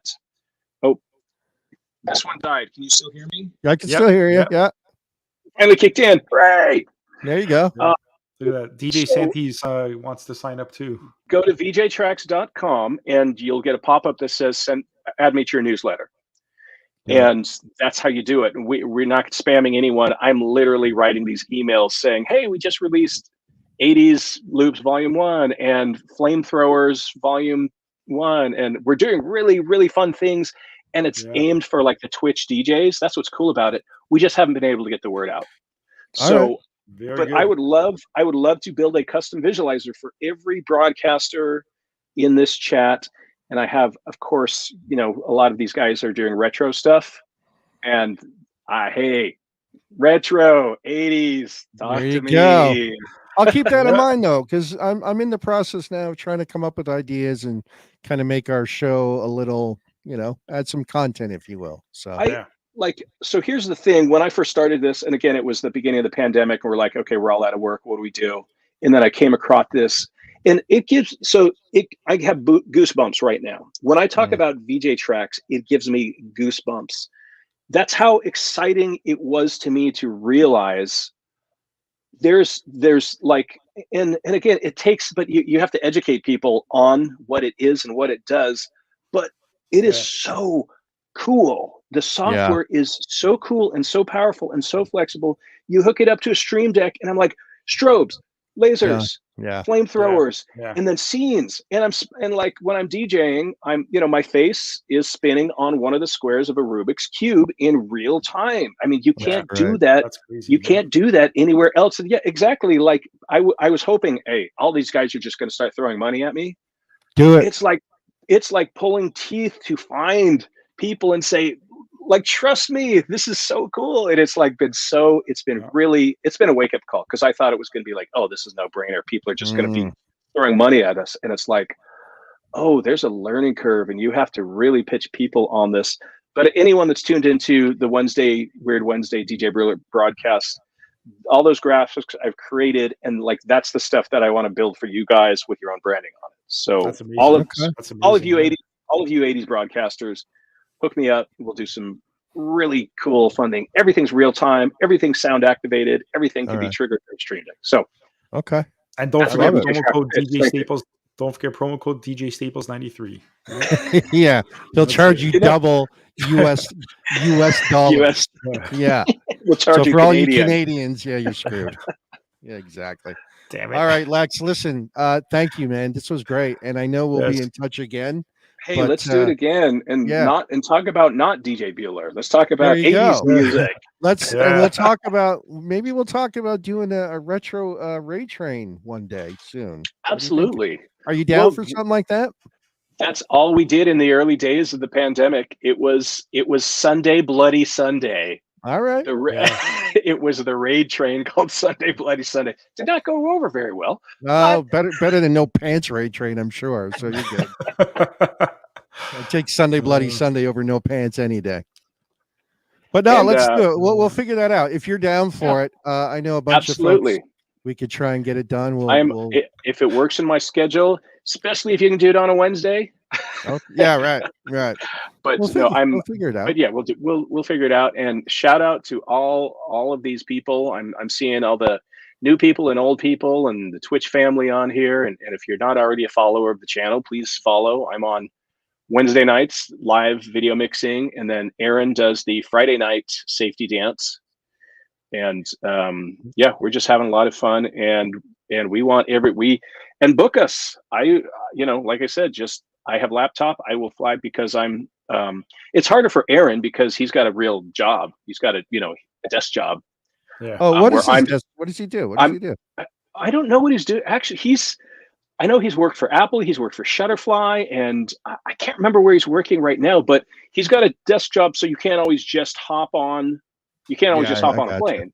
Yeah. And since I'm self-employed, I can always hop on a plane, or I get in my car. I do that trip to LA all the time, and I would love to do that. So if anyone out there has connections with venues, anyone out there wants to start a monthly event, especially in LA, if you want to start a monthly Djbueller event or have me be a guest DJ, absolutely love doing stuff like that. I live for that. It's so much fun to go out, meet new people, and just new experiences. And I want to thank all of these people on here for supporting us all these years. Yeah, man, absolutely. Yeah, you got some great fans that came over here too. Yeah, it's nice to know that people, I mean, it's got to make you feel good. You have a good following. I mean, that's what it's all about too, right? When you make a brand, you want a good following, and you clearly have that. So you don't need me to reiterate that. It's a no-brainer. But thank you. We'll be in touch for sure. Well, thank you. I appreciate you being on here again. For those that are interested, he's got the Patreon channel, which is patreon.com/Djlex. He's got vjtracks.com, and tracks is spelled out full proper word, no X, it's CKS. Djbueller official here on the Twitch. I mean, what more can we say? Thank you, Lex. I appreciate you being here. Hey, thank you. It's been fun. Thank you. There you go. There's the actual applause that we usually give. Yeah. We gave extra applause today. Hey, do you need me to do anything? Like, you guys had a great show intro with, You like that, right?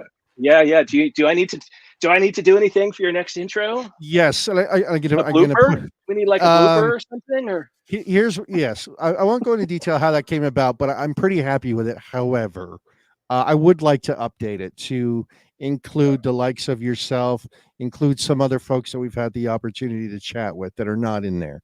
And maybe take out the honeycomb bit. It's more honeycomb is good because it's an inside joke to us, but to a lot of people, so I'm just putting this out there. I don't care. It's not a secret, but yeah, I do kind of want to change that last bit, add people and put something else instead of honeycomb. So if you and I can work on that, that'd be cool.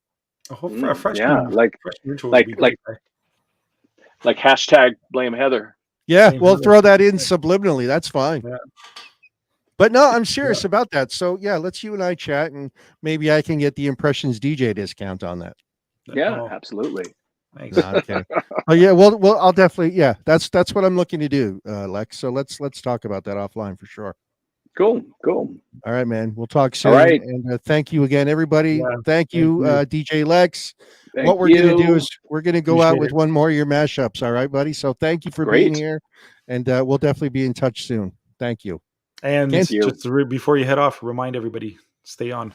We're gonna continue our show. We're gonna do one more hour. Believe it or not, won't be as entertaining because Lex won't be here for that hour.